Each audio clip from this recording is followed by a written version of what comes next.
Anyone else like to share? How about you in the back with the glasses, sir? My name's Bobby, and I am an addict. Hey, Bobby. Hi, Bobby. You know, you folks aren't here because you're gamblers. You are here because you are terrible gamblers. Hey, Bobby. These folks don't need to stop doing what they're doing. They just need to get better at it. Who's stealing? Please. Who said? Come on. You're Billy James. Bobby Riggs. Let's roll, Bobby Riggs. The Wicked Wednesday has begun. The pimps, the players, the hustlers, the people that bust them, and everybody else in between from Costa Rica to California, Montreal to Minnesota. Let's rage.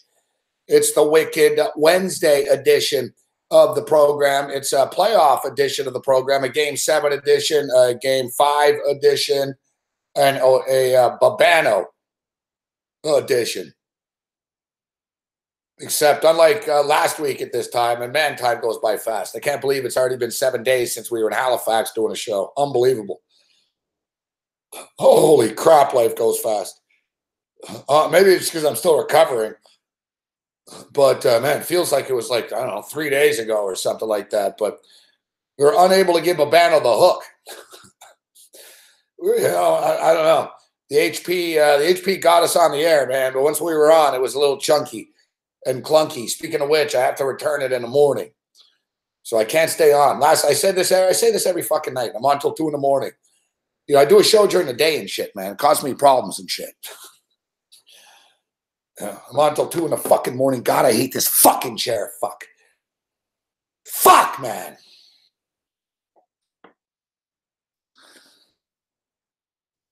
Fuck. I really do.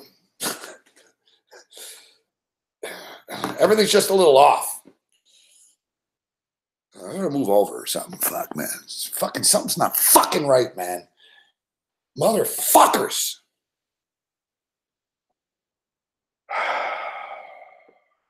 Don't slam the fucking door, Tony.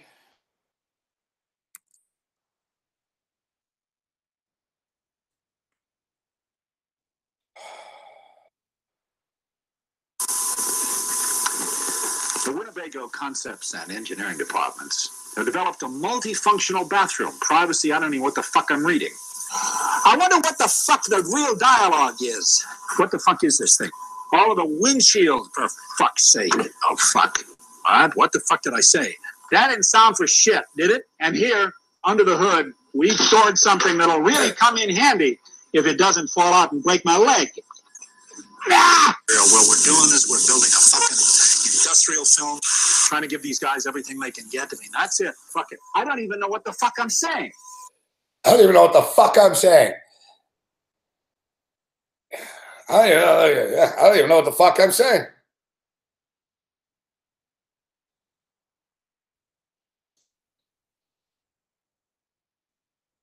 Yeah, it makes no difference to me at this juncture, Tony. 3 flies, 5 flies, fucking flies. He really is the best. This really is like the best thing motherfucking ever. Like we get caught up on a couple of the lines, but there's just so much fucking gold in this. Like there's really like 20 classic one-liners that he dropped. Really doesn't make any difference to me at this juncture, Tony. That one, the one when he says, listen, I'm going to give everyone a clue here. I've never heard that saying in my fucking life. Listen, I'm going to give everyone a clue here. I don't want any more fucking around from anybody or the shit's going to hit the fan.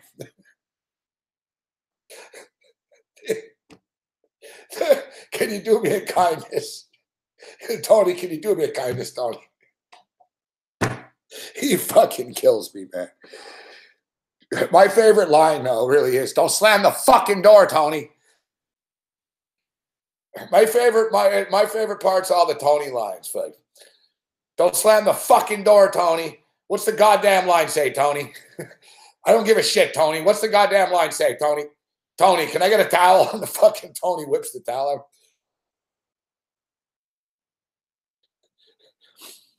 Can you do me a kindness?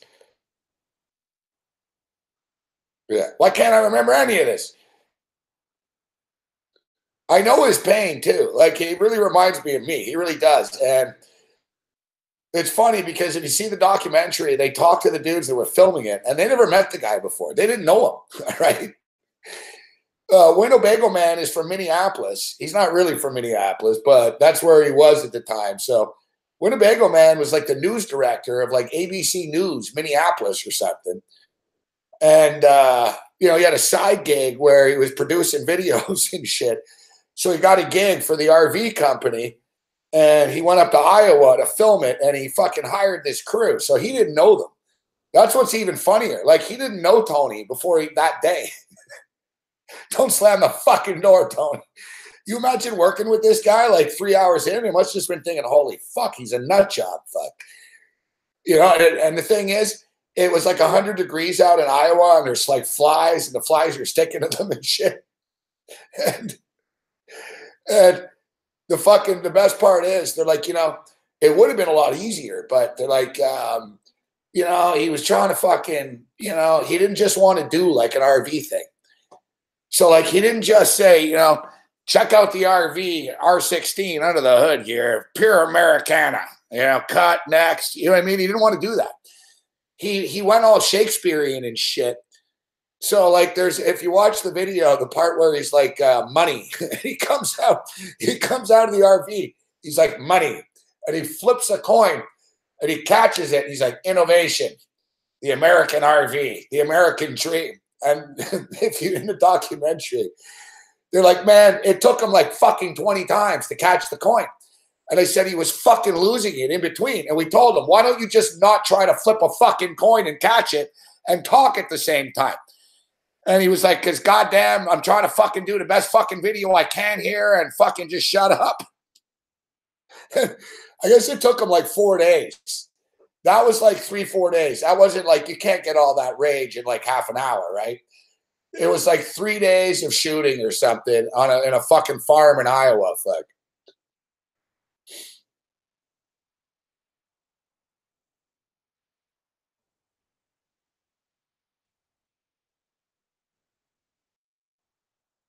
Yeah. I think that's a good idea tonight. Everybody fucking say who you're on already. We don't want any late fucking backpackers and fucking Johnny come latelys coming in here tonight. That's the new rule of the program. Everybody, it's sort of like fucking, it's like an attendance here, like in school. Except this isn't attendance. Everybody must say what they have. Everybody must say what they have, because the second after this fucking game's over, fucking a bunch of jackass gonna come in here. Oh, fuck, I was on the Capitals, free money. Oh, I'm on the Celtics, free money. But they're waiting. That fucking dickhead last night, Logical Thoughts, fuck. He wasn't saying shit when the fucking Warriors were up by 12. David Hutton, too embarrassed. Hey, what's up, Nighthawk? Yeah, I'm gonna lose this total fuck in this basketball game. Ugh, 191, motherfuckers. What's your deal, Bowman's?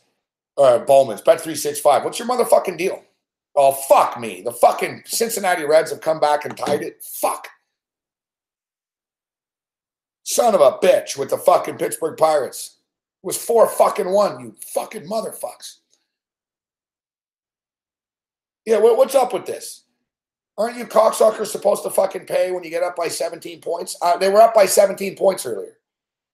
Like, I don't know why this game is still being decided in my account right now.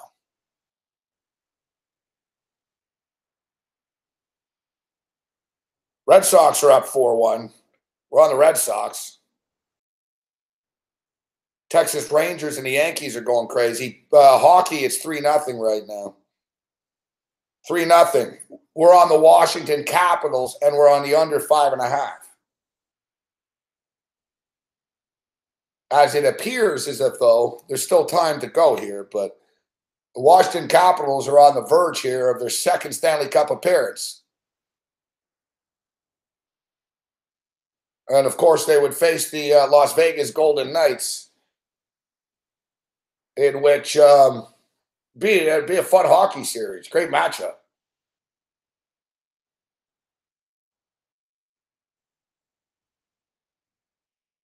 And if you're the NHL, it's a real good matchup.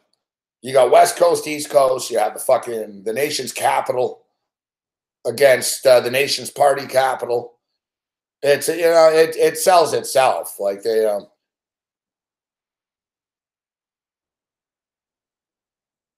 I don't know if the ratings would be massive.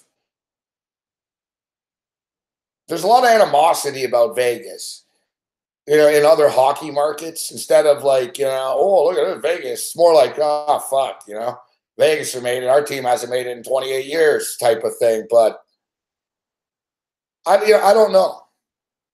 I'm not sure it would be a ratings boom. They'd have Alexander Ovechkin against Vegas. It's fucking it's pretty much as glamorous and as glitzy as they can get.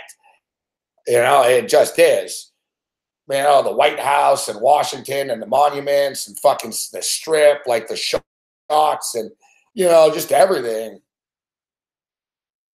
But television rating wise, I don't know if it'll kill it on NBC, but I would say that it's good for the league in a sense. Listen, Vegas, a lot of people said hockey's not going to work in Vegas.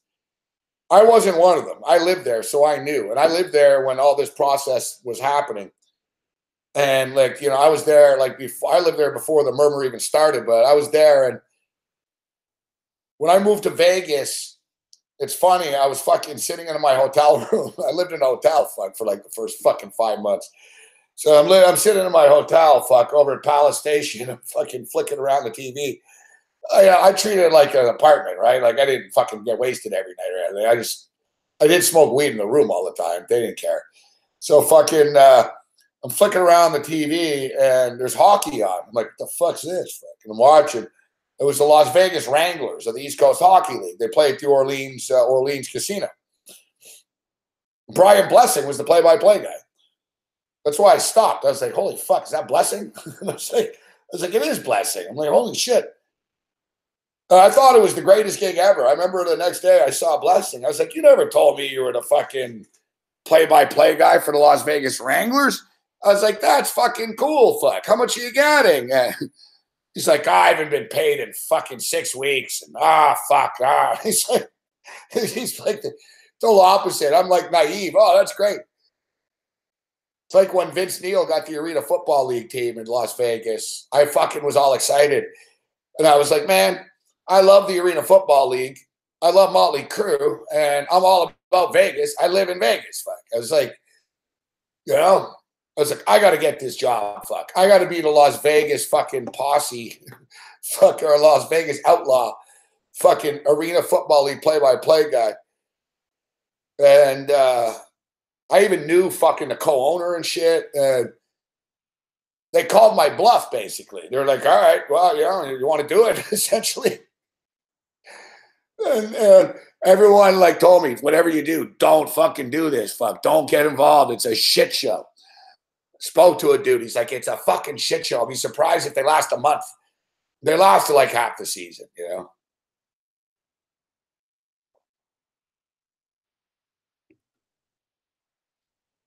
Boom. We told you today that the Boston Red Sox, only minus 125, minus 135. David Price has turned a corner. He's a play-on pitcher right now. Come on, man. Mookie Betts is the best hitter in baseball, man. You're getting minus 135 against Chris Archer right now. Chris Archer's not the pitcher that he was. Cash it. Fuck, man. We gave you the Philadelphia Phillies. Cash it. Our baseball picks have been solid. Once again, thanks to the fantasy analysis that we do. But motherfuck, the Pittsburgh Pirates better not screw me here, man. Need the Pirates. I think PG, just rated R. 74-60. Thanks for nothing, Cleveland. I'm on Boston, but you motherfuckers, you're killing my total here. Son of a bitch, man. Seriously. Every fucking NBA game, right? There's one team that doesn't show up. Every NBA game.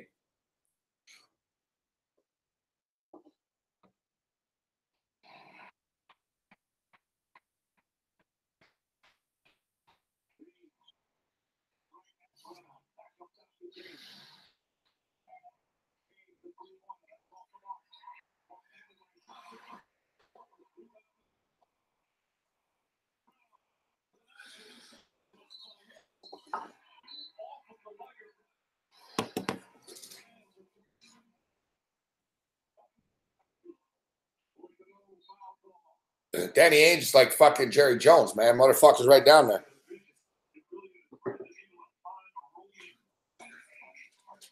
This fucking pillow. Fuck, man. Fuck.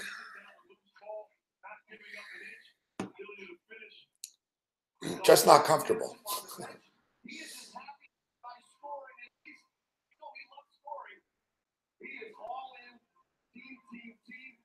Yeah, so, hey, Bob Mueller, fuck.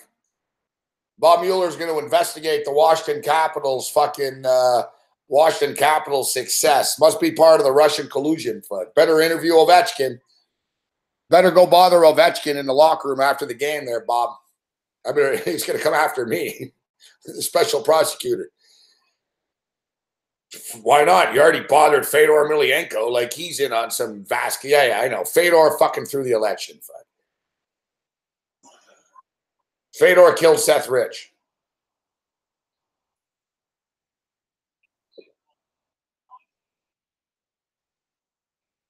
They say that sarcastically for legal purposes.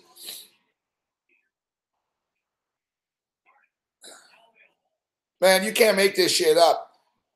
I don't know what's the deal. Does everyone that we fucking know go on these TV judge shows? So we always talk about our boy Jorge Gonzalez, Las Vegas capper. I don't know where he is. He hasn't been around in a couple of years. Me and him had a falling out. He has my fucking camera too. I still like him though. He's one of these dudes. He's got a falling out with everyone. That's why he was on Judge Joe Brown, because he had a falling out.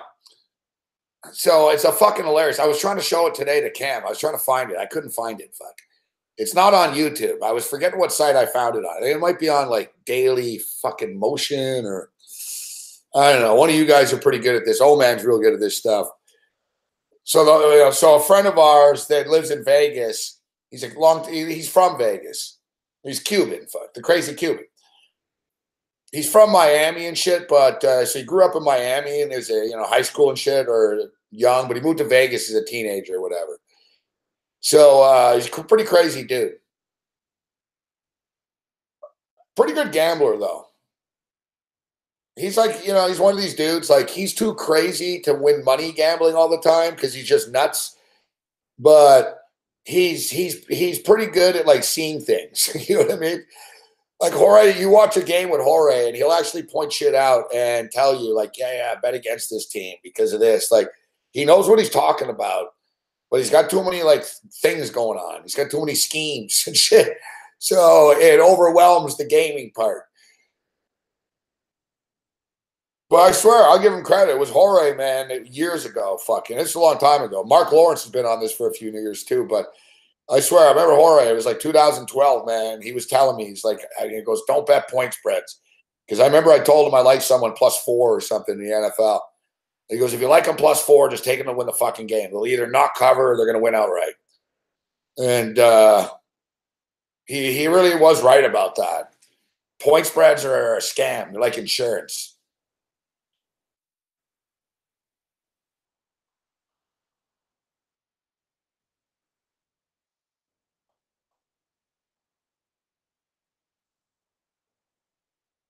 Yeah, so anyways. So Jorge, my boy Jorge was on fucking Judge Joe Brown. And I know the real story, but I'm not going to say anything because then he's going to sue me and I'm going to end up on Judge Joe Brown. So, and Judge Joe Brown likes him.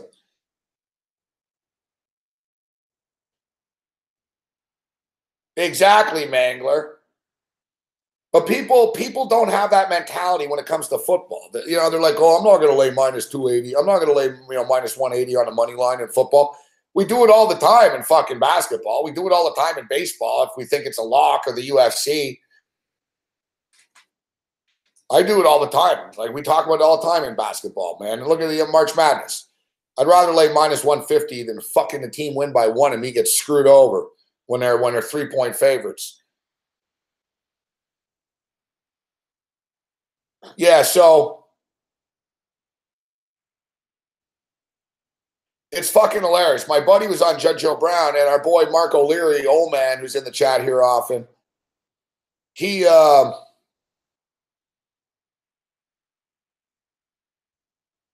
sent me a video last night, and I cannot believe that it took so long for us to discover this, but my lawyer, Carl Miles,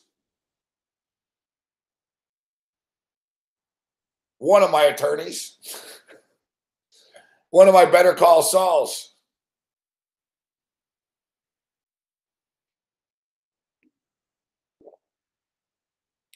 longtime listeners or viewers of any of my shows. What's up, Brian Rowe? Longtime viewers and listeners of my show are all aware. We've told a lot of stories about my attorney, Carl Miles. And old man fucking found some. He's like, holy fuck. He goes, is this your attorney, Carl Miles? He sends me a video, and it's Judge Judy. And yes, that's Carl Miles. That he was younger then. That it was from a few years ago. But that's pretty much him. And like I said, I can't really say too much about this and what I think about the verdict because I actually know probably the truth. And all I'm going to say is justice is never served on these TV shows.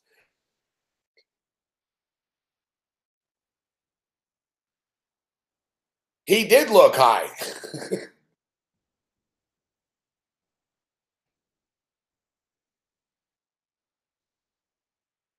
You know that you probably don't have the right guy when your lawyer is appearing on Judge Judy and being sued by somebody for representing them while stoned. And Judge Judy was a big bitch too. She's like, it sounds like you're stoned. She goes, you ever done drugs? She goes, you live with a drug dealer. Carl Miles looks all baked and shit. I'm telling you, it was the same thing. I knew the real story about my friend's case in Vegas and shit. I was there. The kid worked. That was why we did our show.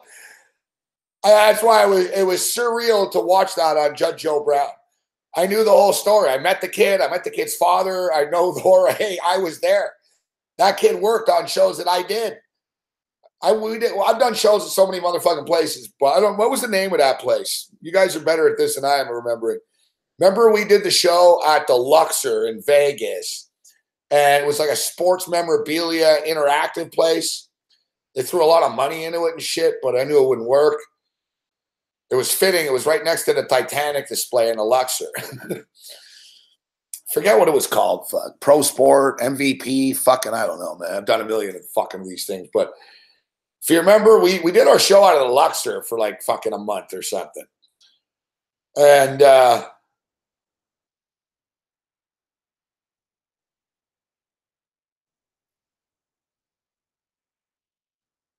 so I knew the kid. So I even asked Jorge after he was on, because he told me all about it. Like, he went to LA. They don't really pay you that much. They pay you a bit, though. He got like 800. He got like $800 or something. He got $800. They don't even get you a hotel room or anything. They gave him lunch, $800, and that was something. So yeah, was it Play Bar? I don't know, something like that. I remember Blondie's. Blondie's was a good place. Ace Farmer, what's up with Montreal Max? What, is he fucking telling you you're wrong on Twitter now?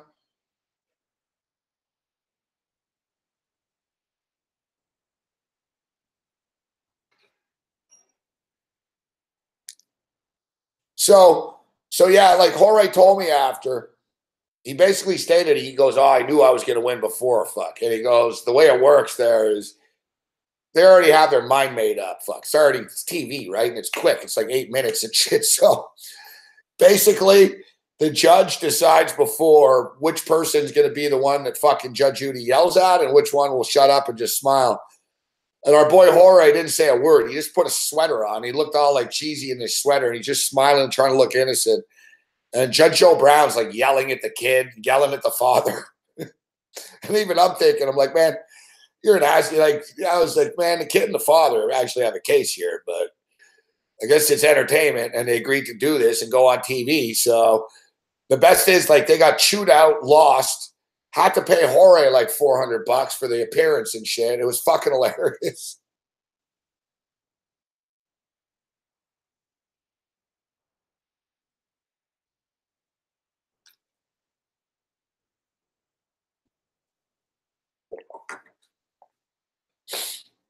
The thing is, Montreal Max knows sports and stuff, but he can't help himself. For some reason, he needs to tweet things to just be a dick.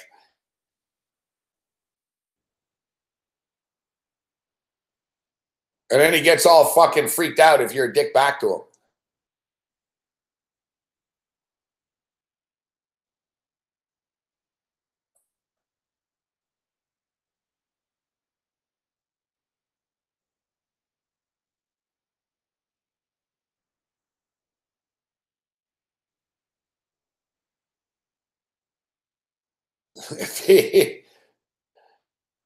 Yeah, so our boy Carl Miles is on. Our boy Carl Miles was on Judge Judy. Not something that I ever aspire to do.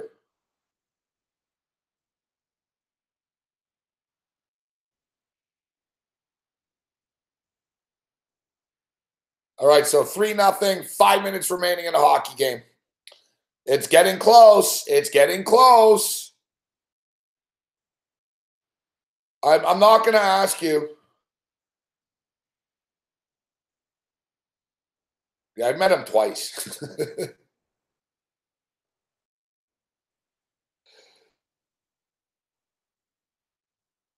That's the thing, too. I tell him, I'm like, yeah, he goes, no, we're cool, right? And he goes, you know, we met. I know you. And it's like, yeah, it doesn't mean you can fucking be a dick on Twitter fucking all the time.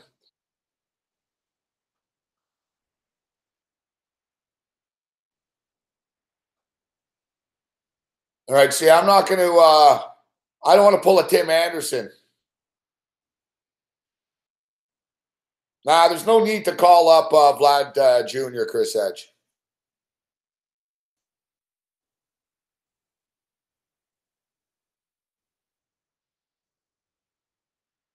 You're not winning anyways. You're not winning anyways. Just wait till September. Wait till September. It doesn't count as a year on the contract and shit. You bring him up now, man. You're just fucking around with shit. The kid's going to be a mega superstar. Fuck, all right? Seriously. Like, he might be a better hitter than his dad, fuck. Which is like, you know, he's a phenom. He's a fucking phenom. And he ain't saving your team now. But he's not saving the Jays. The Jays aren't making the playoffs because they get him now. You're better off, you know, let him get to AAA and shit. He's crushing fucking, you know, let him go through the progression. Let him play through a full season of fucking AAA baseball and traveling. And then, boom, next year you unleash him, fuck. You know, he's a starter. He plays right out. You tell him, listen, you show up to camp, you play well, the job's yours. You know what I mean? Like, he earns the job, it's yours. You don't bury the kid forever, but there's no need. It's like redshirting, guys, and like for college football. You know what I mean? It's like, oh shit, we're 3-3. Let's put that kid in. No. We're gonna fucking lose a year of eligibility so we can fucking make the Liberty Bowl. Fuck. No. Just leave him on the fucking sidelines, the red shirt. Fuck. You know, it's same shit with Vlad Jr. Let him go through the process a bit. Let's not annoy him, man. He's crushing fucking shitty fucking pitching right now and shit. I'm not saying he's not great and shit, but you know, let's slow down. You know, no need to rush him. He ain't changing shit right now. He's gonna be there. He's gonna be great. Just let him go through the fucking learning process and the curve of traveling. Let him face AAA pitching, bigger stadiums, you know, more media. Just build it up for him.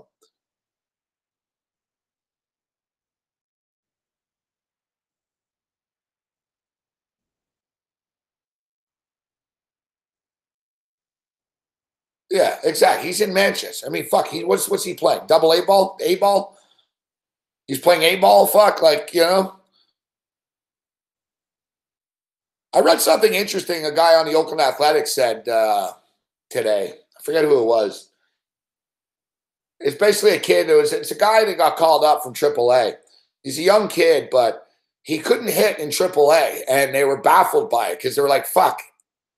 And it's one of these deals that, like, during the day and shit, he's crushing it. Oh, the Capitals 4. AA, thank you. So basically, yeah, the guy in the Athletics, a very good point I didn't think of. And they're basically like, they're like, well, how? They're like, you were like 4 for fucking like 48 or something in AAA, yet here you get to the big leagues and you're fucking 9 for 21. What's going on? And he said, I can't see the fucking ball in AAA. He goes, I'm playing in these shithole stadiums. It's a very good point. You never really think about that. You know what I mean?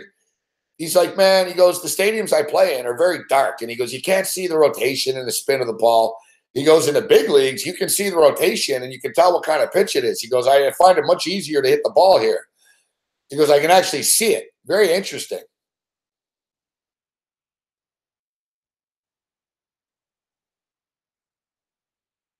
No, but that's fine, old man. That's perfect. That's what I'm saying. You get him up to AAA. It's going to be a media circus, bro, at AAA. What's up, Eric Leduc? We'll get to the Expos in a minute. But Bano will join us after these games. It's going to be a media circus. You let him be in Buffalo. He's going to be a big star in Buffalo and shit. It's going to be a big deal. Blue Jay fans are going to be going down there. ESPN, the media is going to be all over him. It's perfect to let him sample what's coming. I'm telling you, it's going to be like a fucking punch in the face when he gets to the big leagues, man. Like, he's going to be a lot of pressure on him. All right? It's different when you're crushing balls in New Hampshire against some fuckstick that's going to be fucking, he's going to be a sports anchor at a local fucking main station soon than there is in big leagues. So big leagues. Big jump. Big jump. Major League Baseball is one of the biggest jumps, like from the minor league level up.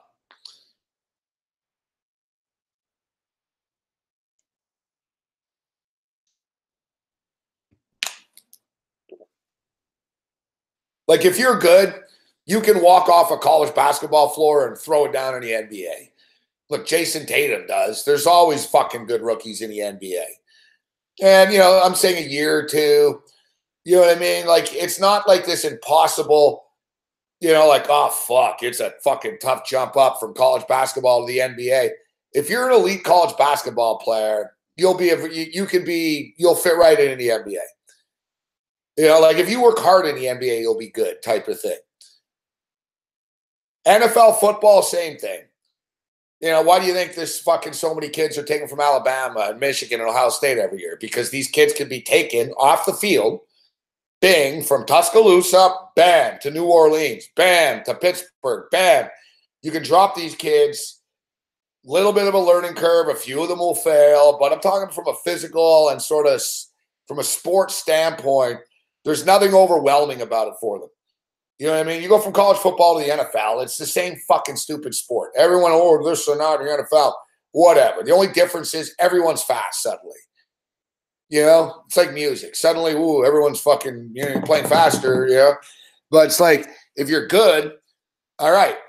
I'm not saying any of these sports are easy, but I'm just saying, NHL hockey, AHL and NHL, there's kind of a gap. And baseball, there's a big gap. Like, there's dudes, man, they're called tweeners, man. There's dudes that can crush 38 home runs in AAA. They can't hit big league pitching. It's sort of like golfers on the secondary tour. They can drop a fucking 68 every now and then, but they just can't,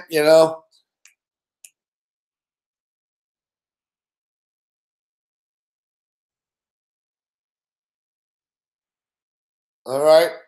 I'm still not going to jinx. I'm not going to jinx them. I don't want to jinx my play either here. Last night I was telling you guys I was leaning with Tampa Bay. I'm glad I changed my mind, baby.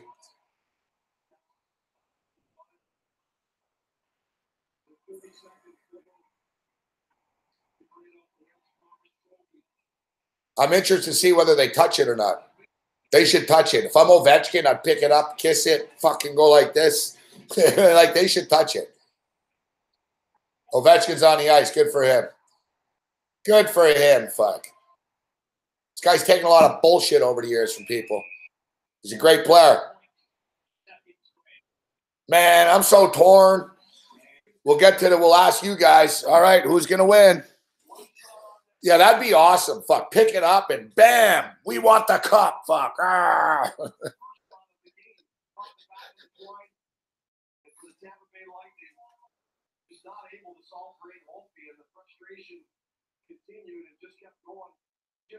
Yeah, good call, Alan. Action. You're right. It's hard to believe it was 1998. All right, we'll ask people on Twitter. We'll ask you guys in a second here.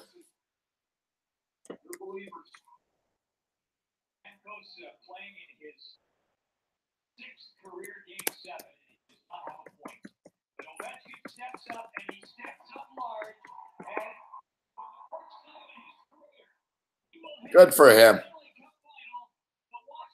This guy works hard, man. He's a good guy, too.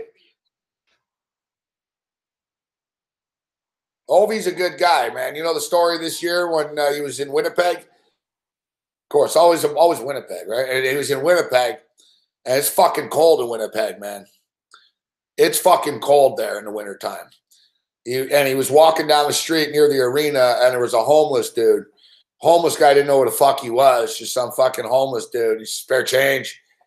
Ovechkin fucking said, yeah. He took his jacket off. Said, keep it. It's fucking like, it was like a fucking like, wicked nice jacket. Takes his jacket off, and there was money in the jacket. He goes, keep the money in the jacket. Fuck, have a nice day. Fuck. Ovi walks down the street cold after.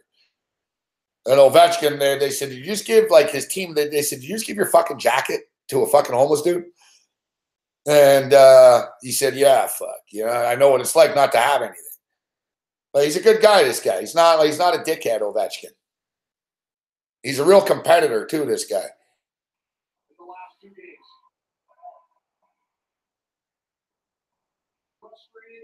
Edmonton.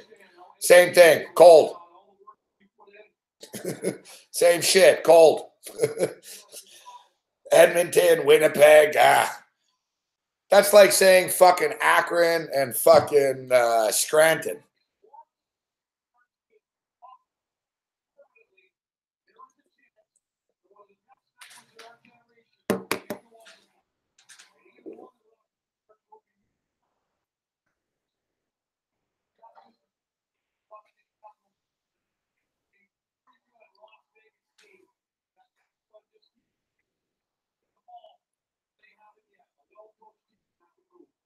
Good for you, Bobbert.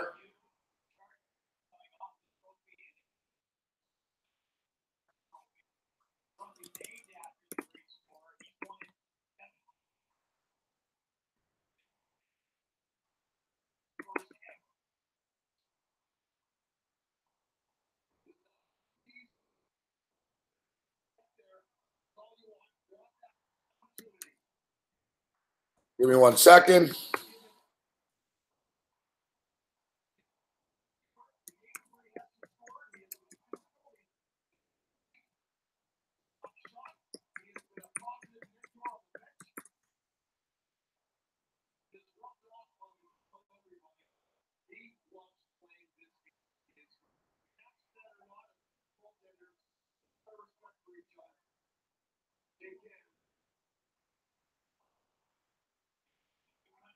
I saw the line. There was a line yesterday. I'm just trying to find it right now.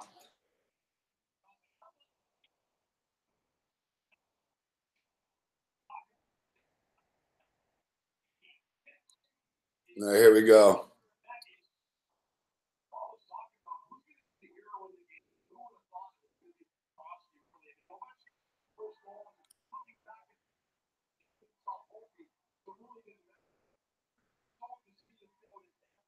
The Knights, Lightning, blah, blah, blah.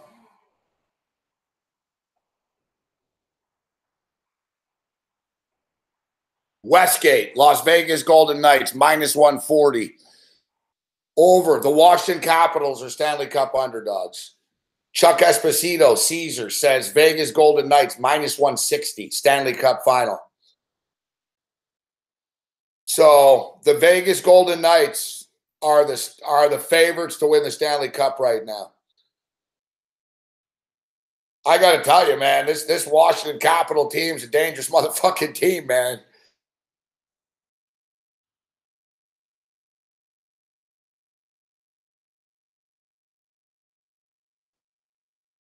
I don't know. I think, listen, we all go like this, what we saw last. I said this the other night too. I'm like, after Vegas wins, I'm like, man, no one's beating Vegas. I'm like, man, I'm not getting in front of Vegas. Said if they made it this far, they're not losing now. And then, man, you see these guys, the Washington Capitals, down 0-2 to the Columbus Blue Jackets. Turmoil against the Pittsburgh Penguins. Ooh, you lose. Fuck, you win the first two, then you lose. You lose the next three. You're done. You're chokers. This team's resiliency is unbelievable. This team's resiliency is unbelievable, fuck. They've faced elimination many times. They've blown shit. Like, they could have said, oh, it was a good run, you know, fucking.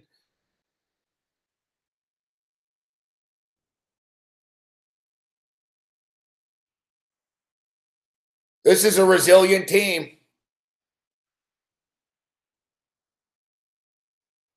This is a resilient team.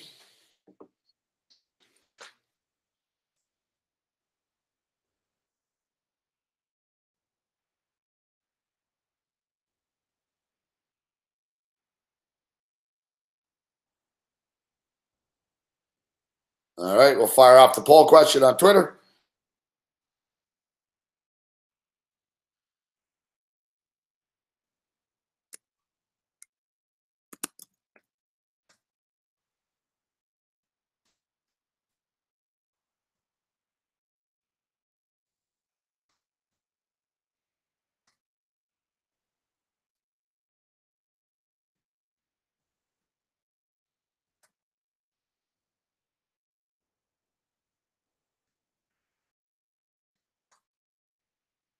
Poll question.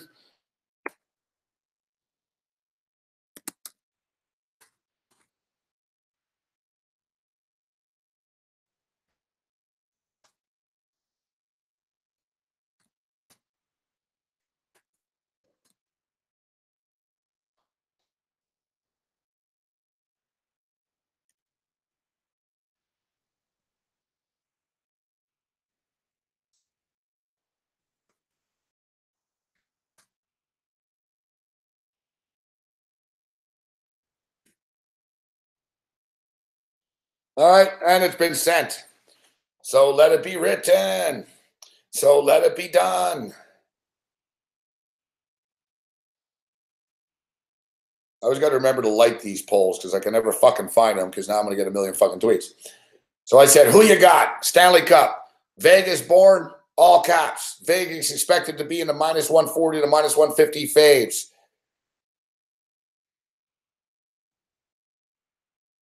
Vegas Strip or White House, as I defined it. Vegas Strip or the White House?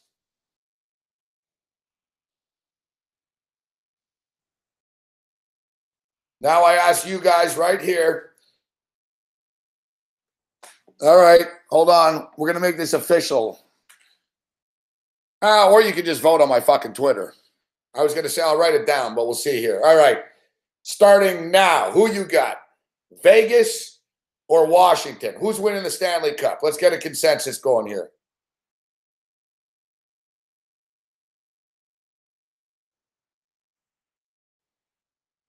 Who are you taking? Drew, Vegas in 6. Luke, Vegas. Kitchen Array, Pittsburgh Brew. Ooh, Vegas, Vegas, Vegas. Ooh, they're coming in fast here. Ooh, looks like Vegas is the consensus. Nate Brooks, Washington. Jameson, Vegas. Brad Borkin, Vegas. Corrente, Caps. Razor, Vegas. Allen Action. Ovechkin didn't mush it. Jet, what up, Jet N? Caps. Finney, Vegas. Bobbert, Knights. Jason Lovely, Vegas. Ken, Vegas. Overtime, Vegas.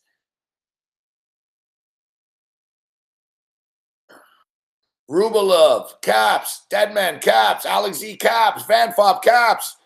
Chris Edge says the Caps are going to choke. They're not going to choke. You're Caps in 6. Caps, Caps. Caps, Caps, says Muhammad Jamba. K Wolf says fade the public. The public is going to be Vegas.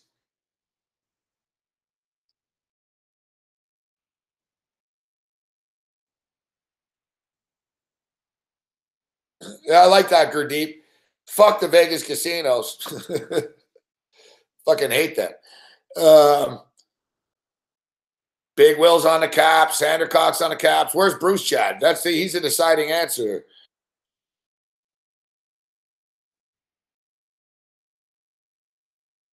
Eric LeDuc says Caps. Spenny Max says Bettman in 7.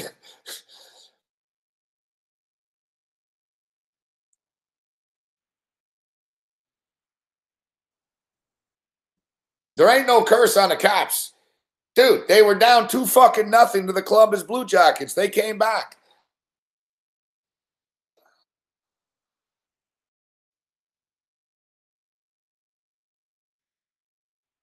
Yeah, Auburn Wild says Jets in fucking 4.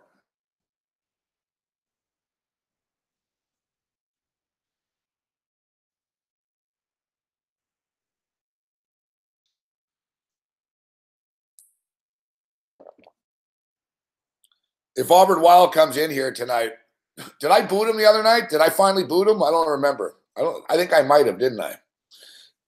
Did I ban him? Did I ban him?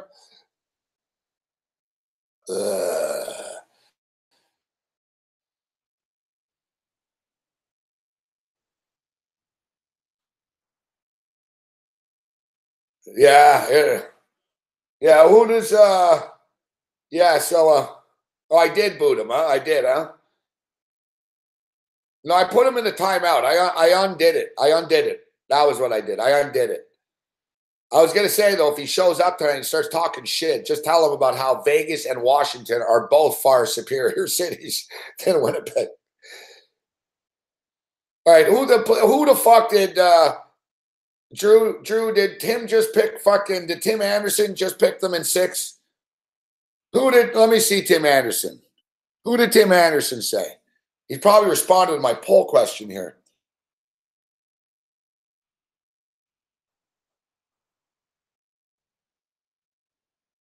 No, I don't see Anderson yet.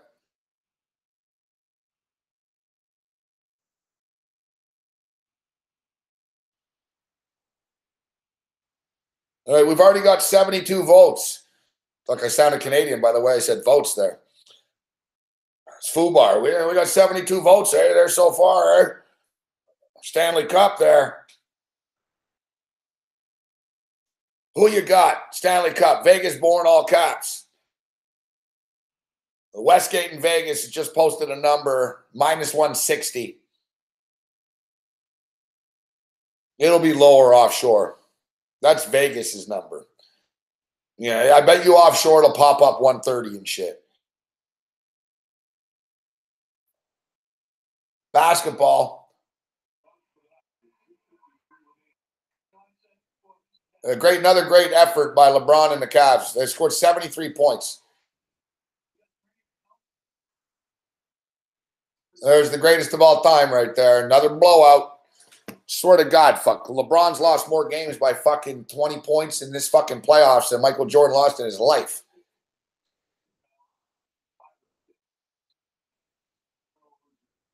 What a big bust. Only 26 points, 10 rebounds, and 5 assists. Terrible. It's actually not his fault, fuck. No one else did anything.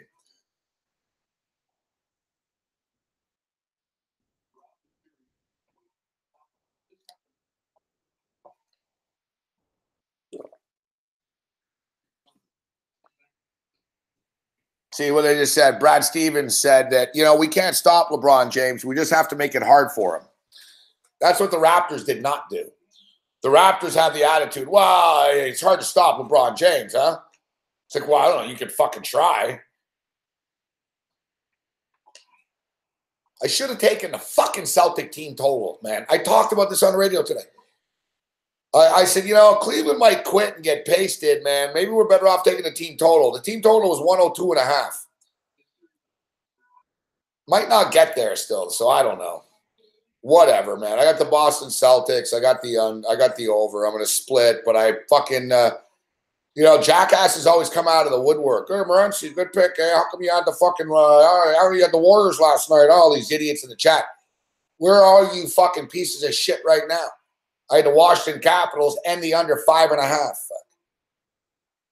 Meanwhile, fuck, 121 votes coming in right now. We're getting a lot of action on this. 59% of 121 people say that the Washington Capitals are going to win, but that's because they just saw them.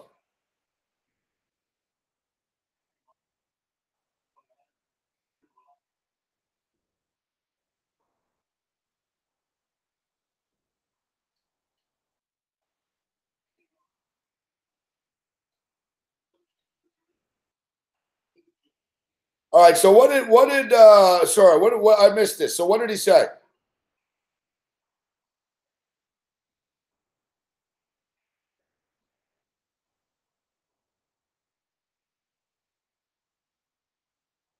Let me check his fucking Twitter here. Tim, I didn't show up at Road Rage Anderson at Twitter.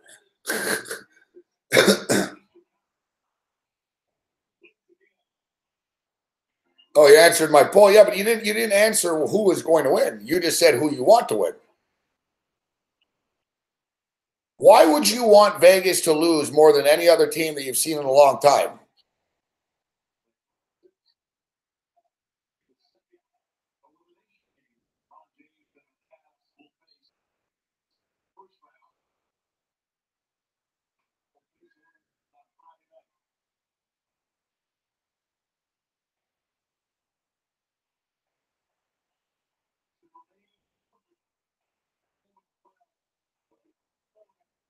Boston Celtics now 10-0 at home in the playoffs.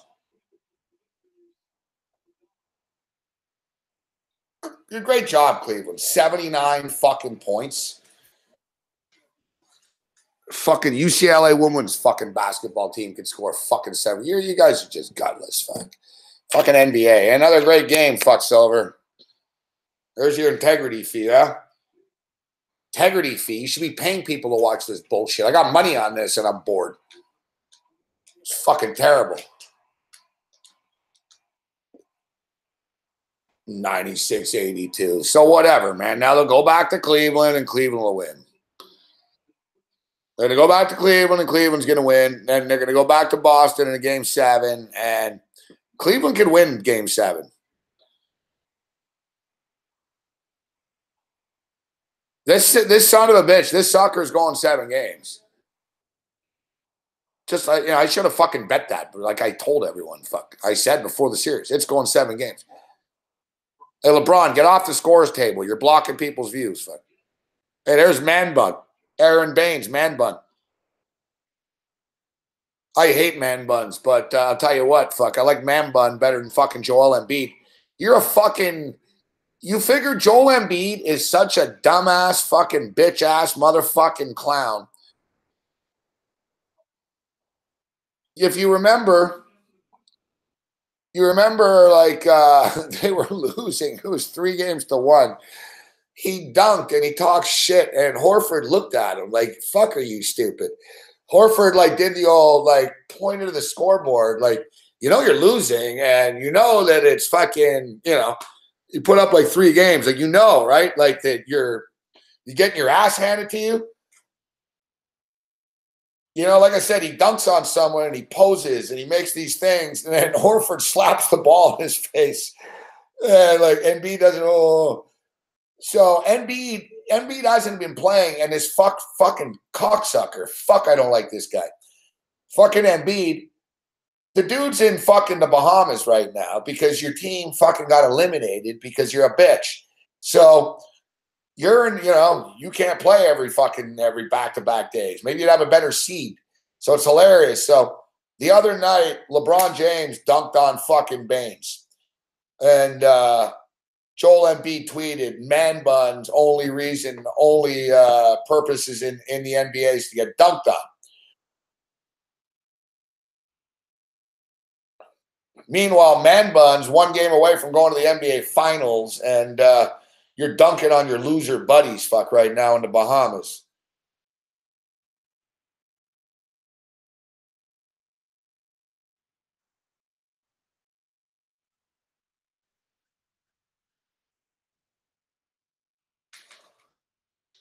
Embiid's a moron. Like, he really is. Like, he really thinks people are impressed with his dunks and shit. It's like, dude, whatever. Yeah, you can dunk. How about you play fucking 3 games in a row? You know, he's a big diver every fucking play. Every play, man. The guy's on the fucking ground. He's fucking, oh, my mask, this. You know, he'll take like 6 3-point shots for some reason. He'll hit one of them, and then he'll flex his muscles to the crowd. It's like, you should be a fucking WWE wrestler, bro.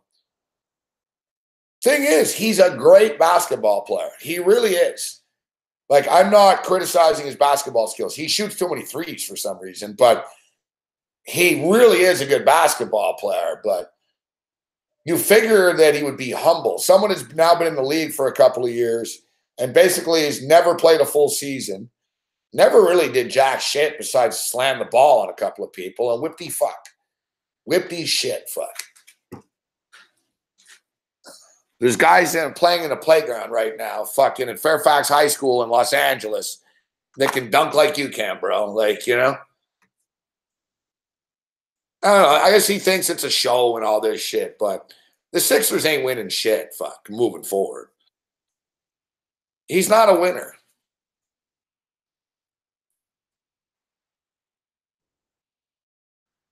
Did I miss something? Did he win something? Did I miss something at Kansas? Did he win the national championship? He's not a winner. He's a me guy. He's a me dunker guy. He's a me dunker.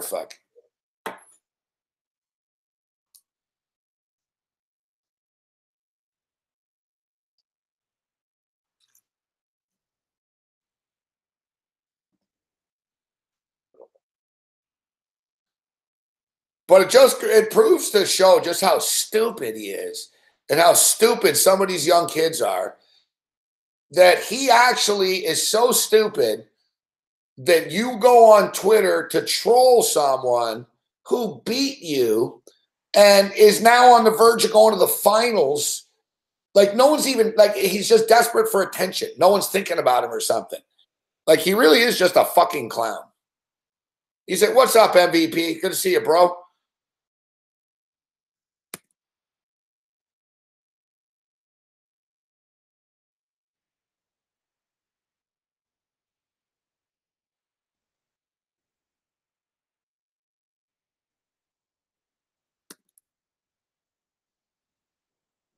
He's a clown.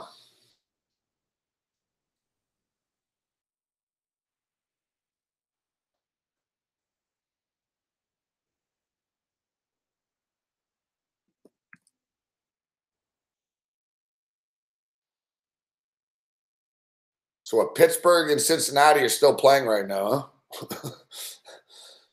I've got the Pirates. All right, so the Dodgers and the Rockies are scoreless. Seattle are up 1-0 on Oakland.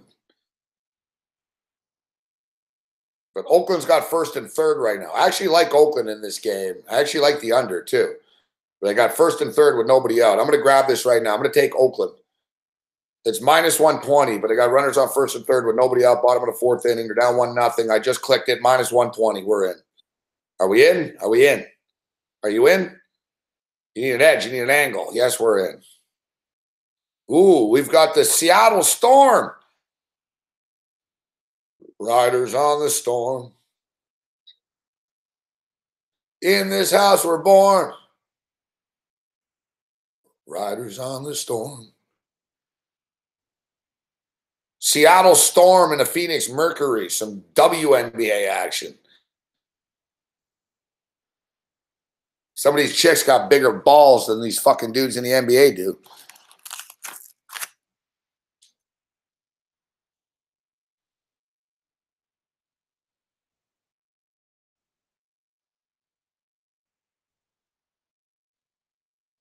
All right, let's check our poll question. Babano's going to join us momentarily.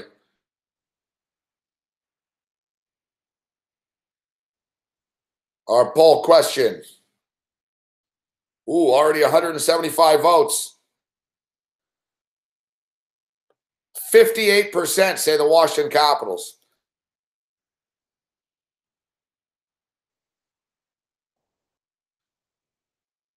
58% of 175 people are saying that they think the Washington Capitals are going to win. I got to be honest with you, me personally,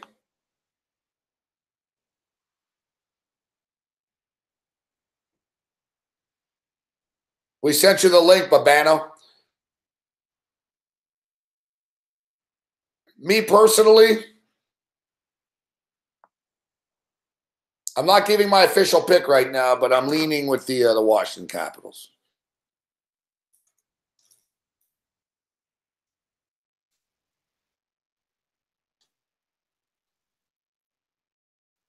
And it's not an anti-Vegas play. It's not an anti-Vegas, whatever. I like Vegas. I lived in Vegas. I probably live in Vegas again. So, but it's tough. You know, do you get in front of Vegas and their incredible hot streak right now? Yet, man, look at Ovechkin. Ovechkin is a man motherfucking possessed. Come down from 2 games down, man, against Columbus. You know, injuries, suspensions, fucking the nemesis, Pittsburgh Penguins. Get it done. Oh, you win the first 2 games, then lose at home. And, you know, oh, and then you're down 3-2, it's over. And you dig down, you know. Very resilient, this team.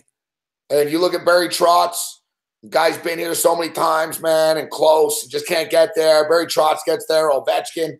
Hope he's playing great fucking hockey. And I am curious to see Vegas traveling to the East Coast and shit. Like I said, they've been in a comfort zone out west, but hell of a series. Let's bring in Babano right now. What's going on, Babano? Hell of a series, hell of a performance by the Washington Capitals, Gabe. I tip my hat to them, and I bet them tonight. I like the momentum angle that I saw from them coming out of Game 6. To see what Washington has done in these playoffs, and I mentioned this on the Ice Guys earlier today, they have responded to adversity. This is not that same old meek, weak, mentally fragile Washington Capitals team anymore. They have shaken those demons. You see how many times they've faced adversity, Gabe, in these playoffs and how they've been able to overcome it. Think of 2-0 down against Columbus in the first round, at home, losing the first 2 games. What do? Storm back. 4 straight wins, close out Columbus on the road in a Game 6. Second round against Pittsburgh, defending 2-time champs. Never beat them in the playoffs. Never advanced past the second round under Alex Ovechkin since he's been there. Well, now you got to slay the dragon. What do? They beat the 2-time defending champions, and they close it out on the road, just like they did against Columbus in Game 6, winning in overtime. Fast forward to this series. Great start, 2-0. They ride the momentum of the Pittsburgh series to the start of this one. 2 great wins on the road against Tampa. Yet Tampa storms back, ties the series, winning in Washington, goes up 3-2 with a very good Game 5, and here's Washington. We think maybe they're mentally fragile all over again. We think maybe they're on the ropes all over again, down 3-2 in this series against Tampa. What do? Great performance in Game 6. Everybody from Ovechkin on to the fourth liners. They were great in Game 6, shutting out Tampa 3-0. They carry it on to Game 7, responding to adversity, Morency. That's this year's Washington Capitals. That's a different chapter in the book that they are writing compared to past Washington teams. And as always, the chat's going crazy for you right now, Babano. Jazz, thanks you for the recap of the hockey game. Drusilla says Radio Shack's out of business. People are liking your haircut. Did you get a haircut? Got a haircut a couple weeks ago, but not any time recently. A couple of weeks ago. Yeah. A couple of weeks. I'm sorry, man. I'm put off by your shirt. What's the matter with it? It's a golf shirt. It looks like from the top up, it looks like pajama or something. It's just hilarious. Oh yeah. It looks like you're getting ready to go to sleep. There we go. It's a golf shirt. There we go. Yeah, it's a golf shirt. Black golf shirt. It's my thing. That's my summer wardrobe right there. Golf shirts and T-shirts and jeans. You should join us. You should join us in pajamas. Like, get some Tiger Cat pajamas. It'd be great. Yeah, that's not happening. Not a chance. All right, Babano. I'm not going to be a banana in pajamas anytime soon. Yeah, I don't know. It's true. Your mic sounds all right, but it sounds different tonight. Something's going on. You drop it? Step on it? I don't know. Is it okay? Hello? It does sort of have that. Is it echoing again or what? No, it's not echoing. It's not echoing. I know it's fine. It's fine, but it does sort of sound like radio-ish. Sort of like like sports talk radio. So that's why I don't mind. Yeah, so I agree with you, Ben. Listen, I was talking about the resiliency of this Washington Capitals team is really something. The goaltending change has been a big difference. The thing is, they dominated Tampa Bay. They dominated them in the last game. They outshot them by an average. I don't even know what the final shots on goal were tonight, but they outshot them by an average of 10 shots on goal per game. They out-hit them 39-19 the other night. I hate to say the cliche, but the Capitals look like they wanted it more all the time. And Ovechkin's flying around. They've got the desire. They've got the hand-eye coordination. And Holtby coming in. I mean, let's not forget they started Grubauer. Holtby comes in and has just been absolutely spectacular for them. It's a great, it's a very interesting hockey matchup. I got to be honest. A lot of times we get to the Stanley Cup finals, I'm kind of bored with it.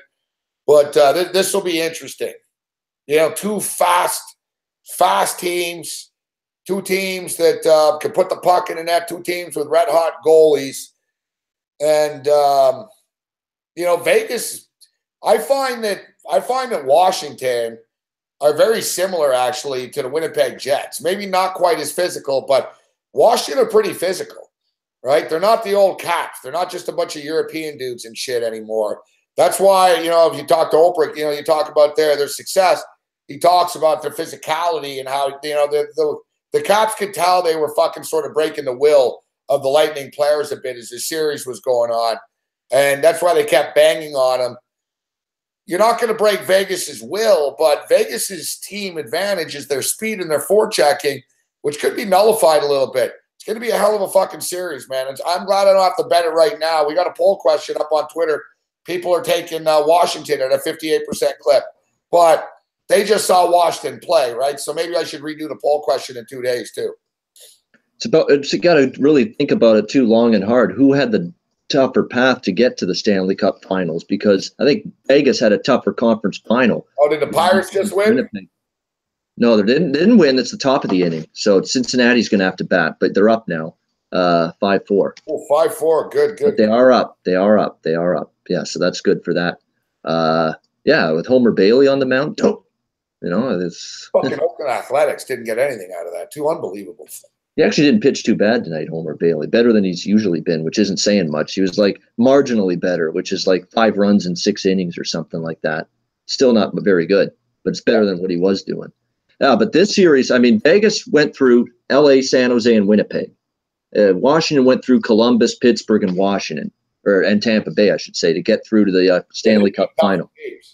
Yeah, so, they both had their share of tough teams, but Washington had a real tough last two. Pittsburgh and Tampa, 2-time defending champs. The Tampa team that was one of probably the best team in the East for about 3/4 of the regular season this year until they had that little swoon in the last month of the season. So it's a great series, though. I mean, I swore off betting against Vegas during the Winnipeg series. I took Winnipeg twice in that series, and I'm like, fuck that. I'm not betting against Vegas anymore. I'm still very reluctant to bet against Vegas going into this series. To be honest, I think Golden Knights win it. I respect what Washington's doing. This seems to be written in the stars for them as an expansion team. It's going to be a tough series, not going to be easy. The will of Ovechkin's clearly on display. And I'll tell you why his will is great right now, maybe greater than it's been in years past. You're seeing him do all kinds of things outside of scoring goals. Physical, taking the body, blocking shots, being involved defensively away from the puck, things that Alex Ovechkin got criticized and ridiculed for not doing for many years. He's doing those things now. He's playing a team game, and the team is better for it.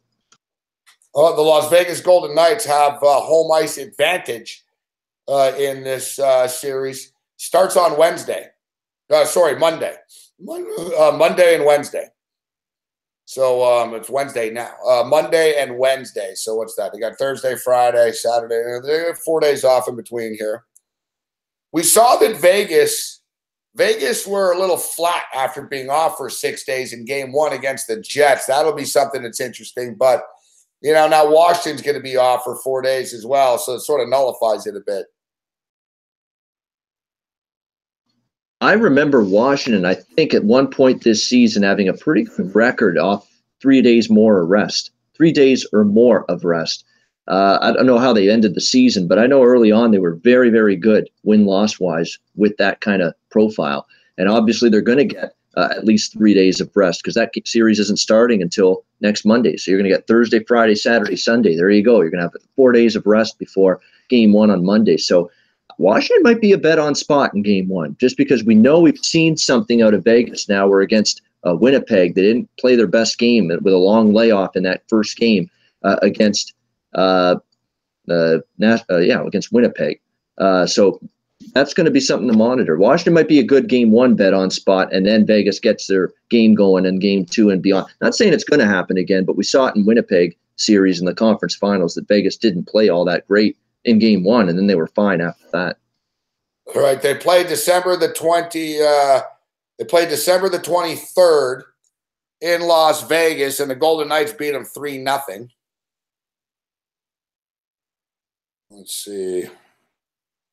Then they went and they played in Washington February the 2nd.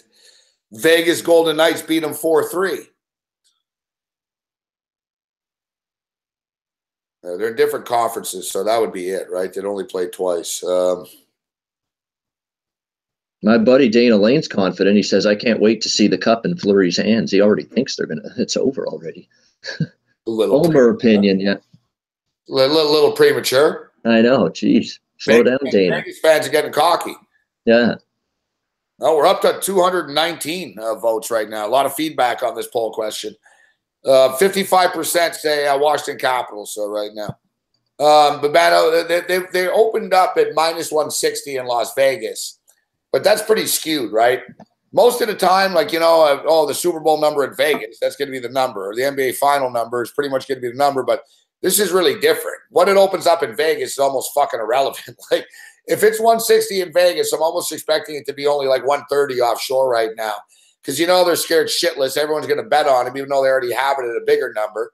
Like, who in Vegas now isn't betting on fucking Vegas unless people are going to hedge if they already have a ticket? And that whole shit about the whole hedging shit. I did a thing on the radio show earlier in the week, Babano. Do you know how many people have Las Vegas Golden Knight tickets in the entire state of Nevada? I'd say, you mean futures tickets bet early in the season or before the season, correct? Yes. Okay. Oh, yeah. So, yeah, even during the season. And basically it's from price 8 to 1 and up, basically. It's not as many as people think. It's like fucking 380 people have it. Right. I was going to guess 200, but no. Yeah, like literally, I went over the breakdown. Like because in Nevada, they have to tell you this shit, Babano, because it's public knowledge, whatever. You know what I mean? Like the Las Vegas casinos have to show like their profits and what happened. Like they have to show you and say, look, we made fucking 18 million on Baccarat. We made 12 million on sports. We made they can't hide it. So it's like Freedom of Information Act. They have to tell you. So they don't, we don't know. We're not going to tell you how many people have it. They have to tell you. So it's basically the Westgate, which is a big book. There's like fucking 10 tickets at the Westgate. They're not even that big, man. It's just sort of, it adds up. There's like 300. The biggest one was a guy bet fucking $1,000 at fucking 50 to 1. That's a good bet.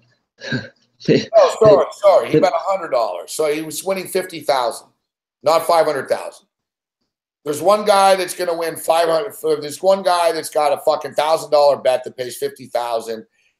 The people that have it at fucking 500 to 1, they've got like $5 on it and shit. You know what I mean? It's very overrated. The sky is falling. they are going to lose $5 million supposedly, which is fucking nothing anyways. Fuck. They'll be fine, the sports books. I'm sick and tired of hearing that they're going to be collapsing and going under and all this nonsense. Yeah. Lose $5 million. They make that from fucking on the early games on a Saturday afternoon for college football fun. Yeah, they make that probably from gouging people for drink tickets too on those college football and NFL Saturdays. The park at the sports book now, and they're bitching parking $5 million. Yeah, resort fees. I mean, casino, whatever. Go on down the list. And the crazy thing is, people that have won this, Babano, they're all locals. How many? Maybe there's a guy or two that got a Vegas night ticket on. You know what I mean? But most of the people who are going to win this, if Vegas wins, they're going to end up spending the money in that fucking casino anyways, fuck after. Like, it's fucking this whole, like you said, I'm sick of hearing about the Vegas casinos and woe is them because Vegas is going to win. Exactly. It's going to be good for business long term. These people that are even going to cash in with Vegas, they're going to keep betting. That's exactly what they're going to do. And they're going to keep coming back and placing bets, maybe not on Vegas hockey again, but on other sports. Maybe shit, you're right, but hockey next season. When they get paid, they're going to go, oh, fuck, you know what? This just happened. This is a long shot. I can do this. Take the fucking Browns. Yeah. I'm going to take the Raiders or whatever, right? They're going to, the Raiders. Exactly right. I'm going to take the Raiders now. That's exactly right. I'll tell you what, Babano, if the Las Vegas Golden Knights win the Stanley Cup, I don't give a shit what the Raiders look like. I'm taking them to win the Super Bowl when I move to Vegas year one.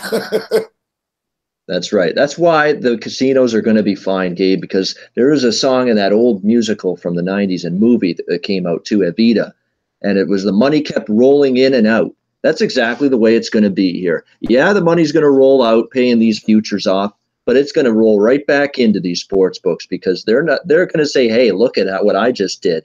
I cashed this crazy futures bet on the Vegas Golden Knights to win the Stanley Cup. What's not to say I press my luck and try to bet other crazy shit in other sports and put my money down again and see if I can strike lightning in a bottle one more time. Come on, they'll be fine. They're just going to keep betting what they win. They'll put more of that money into other wagers. Of course they will.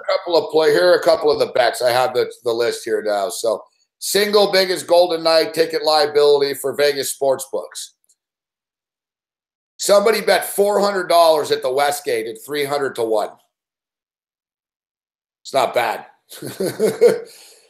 That's amazing. Only $400. Fuck. They bet $400 at the Westgate. They got 300 to 1. That pays $120,000. Somebody bet $500 at 200 to 1 at South Point. It'll pay $100,000. Somebody bet $400 at 150 to 1 at Golden Nugget. They'll win $60,000. Somebody bet $250 at 200 to 1 at a Will Hill kiosk. And the other one I talked about, this one, somebody bet $1,000 at 50 to 1 to win $50,000. Like, this whole, woe is us shit's a little overrated, Babano. You know, big deal. You're losing fucking $800K to a couple of locals. Fuck. Not only that, but these sports books are going to get in a ton of pub. They've gotten a ton of news stories and headlines from locals about, all the people that have bet Vegas. People in the local community are going to see it and say, hey, look at these people that bet Vegas Golden Knights. Let's go on and maybe try our luck and put our money down. So, yeah, they'll be fine. It's going to be a massive loss. It is absolutely going to be one of the worst losses in their history from dollars, from a financial perspective, 6-7 figure loss for many of these books up and down. Your William Hills, your CGs, your Westgates, Superbook, go on down the list. They're all going to feel it, but they're not going to be crippled. The sports books will be operating on a daily basis. People will keep betting. They'll still be able to keep paying out. Life will go on. Trust me. Yeah, the same shit. Vegas will go on even with everyone else legalizing sports betting, right? It's like fucking. That's the amazing part. I mean, Delaware has sports betting. You going to Delaware to bet on sports, Babano? No. Oh, let's go to Delaware Super Bowl weekend. And even Atlantic City. It's like, yeah, it's okay if you're there, but it's fucking cold, man. There's a reason why fucking they shut down the boardwalk in the fucking wintertime. And there's a reason why it can't be a tourist spot because the weather sucks. So, it sounds in good and purpose. If you're from the area and you're from Philly and it's close and shit like that, like I'm telling you, that's Drew in New York here. Guys from New York aren't even going to go up there for the fucking Super Bowl and shit. Like, it's going to be fuck that. I'm not staying up there. It's fucking cold off the ocean and shit. So it's not going to. I saw a story today too. Atlantic City casinos are down 12% again this year. Sportsbooks ain't going to save that shit, man. This isn't legalized weed. Like, I think people think like there's some sort of fucking money going to fall from the sky because legalized sports is happening. It's not happening, fuck. Like, it's going to be, it's like throwing a penny off the Titanic, fuck. It doesn't matter. Sports betting in the grand scheme of things can't save cities, communities, and casinos. They just don't. It's still going to end up being, it'll help a little, but it's going to be a little drop in the bucket. It's not going to be the life-preserving balloon. A sports book in Las Vegas is 3% of the operation. Yeah. 3%. Think about that. So, like, they have a fucking chart on the wall of priorities, and sports betting is in the 3 percentile. You know what I mean? It's a top priority, basically. Exactly. A fucking Keno machine than they are the sports book. Like sports betting is just, it's there, it's like a novelty for them, and they hope that you buy a fucking lunch when you go in bed. It's just a pain in the ass. They have to pay people to fucking take your ticket. People want free drinks. It's like, I'm telling you, fuck. There's a fucking reason why they put the sports book in the shithole part of the casino. You ever walked into a Vegas casino and walk right in the entrance and seen a sports book? Once in your life. Name me a casino, guys, where you walk in and you're like, oh my God, there's the sports book. It's like, fucking, where's the sports book? Yeah, it's like finding a needle in a haystack. Go down this hallway behind that slot machine. You know what I mean? But like they have the directions with the arrow. Yeah, keep going, motherfucker. Yeah. It's right near the back in the corner where the parking lot is, sort of. Like, you almost start to think to yourself by the time you get to the sports book, am I in the same damn building anymore? Like, what the hell's going on here? I'm telling you, too. Here's the thing, too, when I moved, sports betting, and I hear sports, like, fuck off. Like they respect sports bettors least than they do the horse bettors. Like, the horse bettors are there every day, like the old men. Like, there's people think about Vegas sports books. Guys, during the day in a Vegas sports book, there's homeless people watching Days of Their Lives and shit. Like, it's a fucking shit show, man. It's not like it's not, the reason Vegas will survive is because it's a good place to party and have fun, right? Yeah. I mean, where are we going to have IFBC? In Delaware, in West Virginia, or in Vegas? I'm just picturing that. Here's a guy that's spread out on the couches there of the casino there, newspapers all around him, just snoozing there, looking at the TV, watching Stefano DiMera bop around on the daytime soap. Yeah, I can I can totally see that. Yeah. Like a lot of the old now sportsbooks, they don't have it quite as much, but they used to have like your own mini TV sort of in the horse part, or you have like these comfy chairs with mini TVs in front of you, and it's supposed to be on sports. So a lot of the places now, they'll put it, fuck, if like they have a sign, if like you can't watch non-sports, you know what I mean? Like, yes, they're dictating what you can watch, but they're basically saying, listen, you can't come in here and watch Seinfeld for 3 hours when you're homeless, fuck. Like, that's what people do, though. Like, homeless people love sports books, fuck, because it's comfy. So they basically get a couple of sports sheets, look like, just pretend that they're looking with their pencil and shit, and fucking pass out, I think I've seen that before, honest to God. In a previous trip I've been there, I've seen the TVs in the casino at one spot have Ricky Lake or some soap or some talk show going on in the middle of the day, and there's no sports going on, and there's the drifters from outside come in and they just sit there and they just take it all in and then have a viewing party. Half the people in some of these dubs in Vegas aren't even betting the battle. They're just there, fuck, right? Yep. They're homeless. And also they watch the games and shit, right?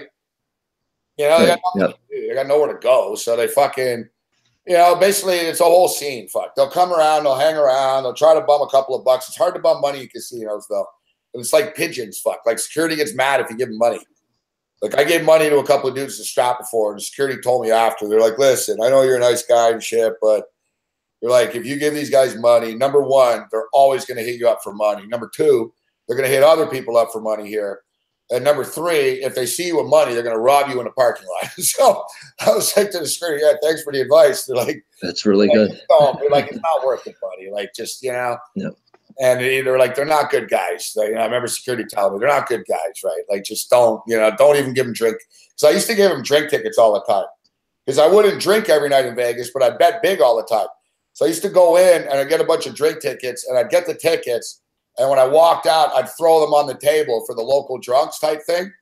But it used to piss the stratosphere off when I did that.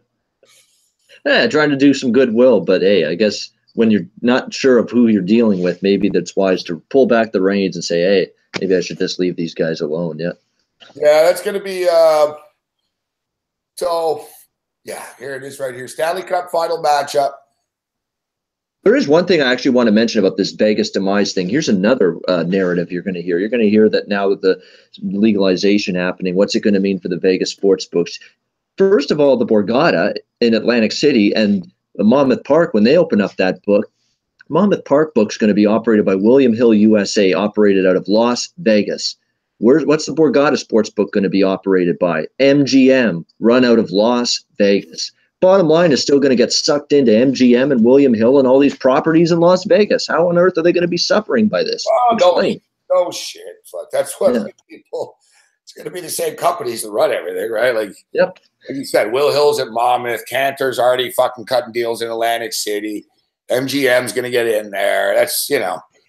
And that's not going to stop Phyllis and Harold Brown in Madison, Wisconsin, retired in their mid-60s, from visiting Las Vegas just because you can bet on sports elsewhere. These are probably some couples that don't know the difference between money line and a point spread. They're not going to Vegas to bet on sports. They're going there to enjoy the entertainment and the dinners and the restaurants. I don't go to Vegas to bet on the Super Bowl. Fuck, I bet on the Super Bowl already. I'm going to Vegas to fucking go to the UFC the night before the Super Bowl and fucking, you know, and the parties and everything, right? Yep. Yeah, Vegas is going to be just fine. Oh, yeah, Vegas is dying. They're getting the fucking – dude, they're going to the Stanley Cup. They're getting the Raiders in 3 years. 2 years, 3 years, whatever the fuck it is. Like, I think it's 3 years. So, you know, Vegas is booming. Real estate's taking off there and shit, actually. It's kind of becoming a pain. It used to be better. Yeah, George Wallace. Yeah, I think he lives in the theater that he performs in Las Vegas. I really, truly believe he lives there. He's got his little bunk bed somewhere in the back there. Just after his show's done, he just conks out and, you know, turns out the lights and good night and wakes up in the morning in his pajamas or something, or his bathrobe. No, he's not right. He only performs for like 40 minutes a night. He goes back to his nice big house. Yeah. George Wallace, the best 10 o'clock show on the Strip. Oh, yeah. That's been his like shtick and his slogan for like decades. It's the best fucking line ever that he's not. They don't say it's the best show on the Strip. No. It's the best 10 o'clock show. Yeah, I love that. I just love that. It's like what's your competition there, Georgie? George, big billboard. George Wallace, best show on the Strip. Yeah, there's George Wallace, best 10 p.m. show on the Strip. Who the hell is he competing with? Barnum and Bailey? What's going on? Like. I'd love to know what his competition is at 10 o'clock before he makes that claim. There's a lot of competitions. Vegas competing with the Osmonds down the hall. How are they still around, Donnie and Marie? Donnie's still living off one bad apple. One bad apple don't spoil the whole bunch. Still living off that song. Settle down, Babano. Now, you can take your shots at Donnie if you want, but I'm a fan of Marie Osmond. So yeah, well. She's fucking hot, man. Yeah. I got a thing for her. And there's something about her. Like, she just looks better and better as she gets older. It's bizarre. Like, this lady doesn't really age. Like, Marie Osmond has looked like fucking 48 forever. You know what I mean? I'm not saying she's getting younger, but she's just sort of stuck. But she doesn't look like she's got a ton of surgery, man. It's a weird-looking lady in that. Like, she really freaks me out. I saw her a lot in Vegas all the time, man. She always looks different. And I was like, man, she fucking like from one year to another, it's like, fuck, 4 years later, you'll see her. And it's like, man, you look the fucking exact fucking same. You know, like she'll have a different hairdo and shit, but her skin, like, it's like she's an alien or something. Like she doesn't age, this woman. And like you said, Babana, you don't know. Like, I'm older, man. You have no idea, dude. Like, it's fucked up that they're still performing. Like, they're into Rolling Stone territory now. Yeah. Like, dude, they were fucking performing in 1974, Babano, as kids. It's 2018. Yeah, 44 years later, and they're still going. Like 50 years of shows, man. It's insanity, fuck.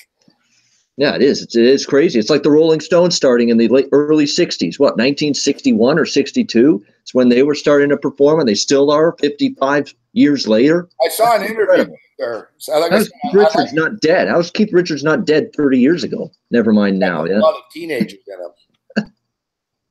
Yeah, he's got the blood of teenagers. Must. Oh, they're in better shape than the Stones. Donnie's not on drugs, right? I think Marie's popped a lot of pills over the years. So I think Marie has popped. So she's had her little bouts of fucking whatever. But pretty funny. Like they asked, like, you know, brother and sister, how the hell do you guys fucking play together and shit? And basically, she said, like a lot of successful fucking bands, man.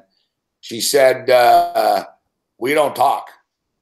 She goes, everyone thinks, oh, Donnie and Marie and shit. She goes, you think we talk? Like, she goes, we perform every day on stage together.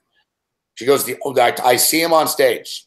Basically, she goes, I don't have to say anything on stage. Like, we just can communicate without talking. Like, they've been around each other so much that, you know, shit, I don't see him. That's the way to go, too. It is. You avoid conflict that way. You just get in, get out, do your show. You know what you're doing. You've done it a million times over. You know who sings at what point in each song. You don't have to step on each other's toes. You get in, you do your business. You obviously can still perform at a decent level. People are still coming out, buying tickets, paying money. Very successful. Yeah. Like, yeah, she also said, too, she said, you know, when I was younger, he used to be in control and shit. Like, he was like, they didn't talk for like 8 years or something, right? So they haven't been playing every day. They've had a very hot and cold relationship, on and off. I mean, there's been times they've gone without speaking. You know, he bossed her around and shit, right? Like when they were younger. Fucking shut up and sing. You know what I mean? Like, I don't want to, like, he was kind of a dick to her.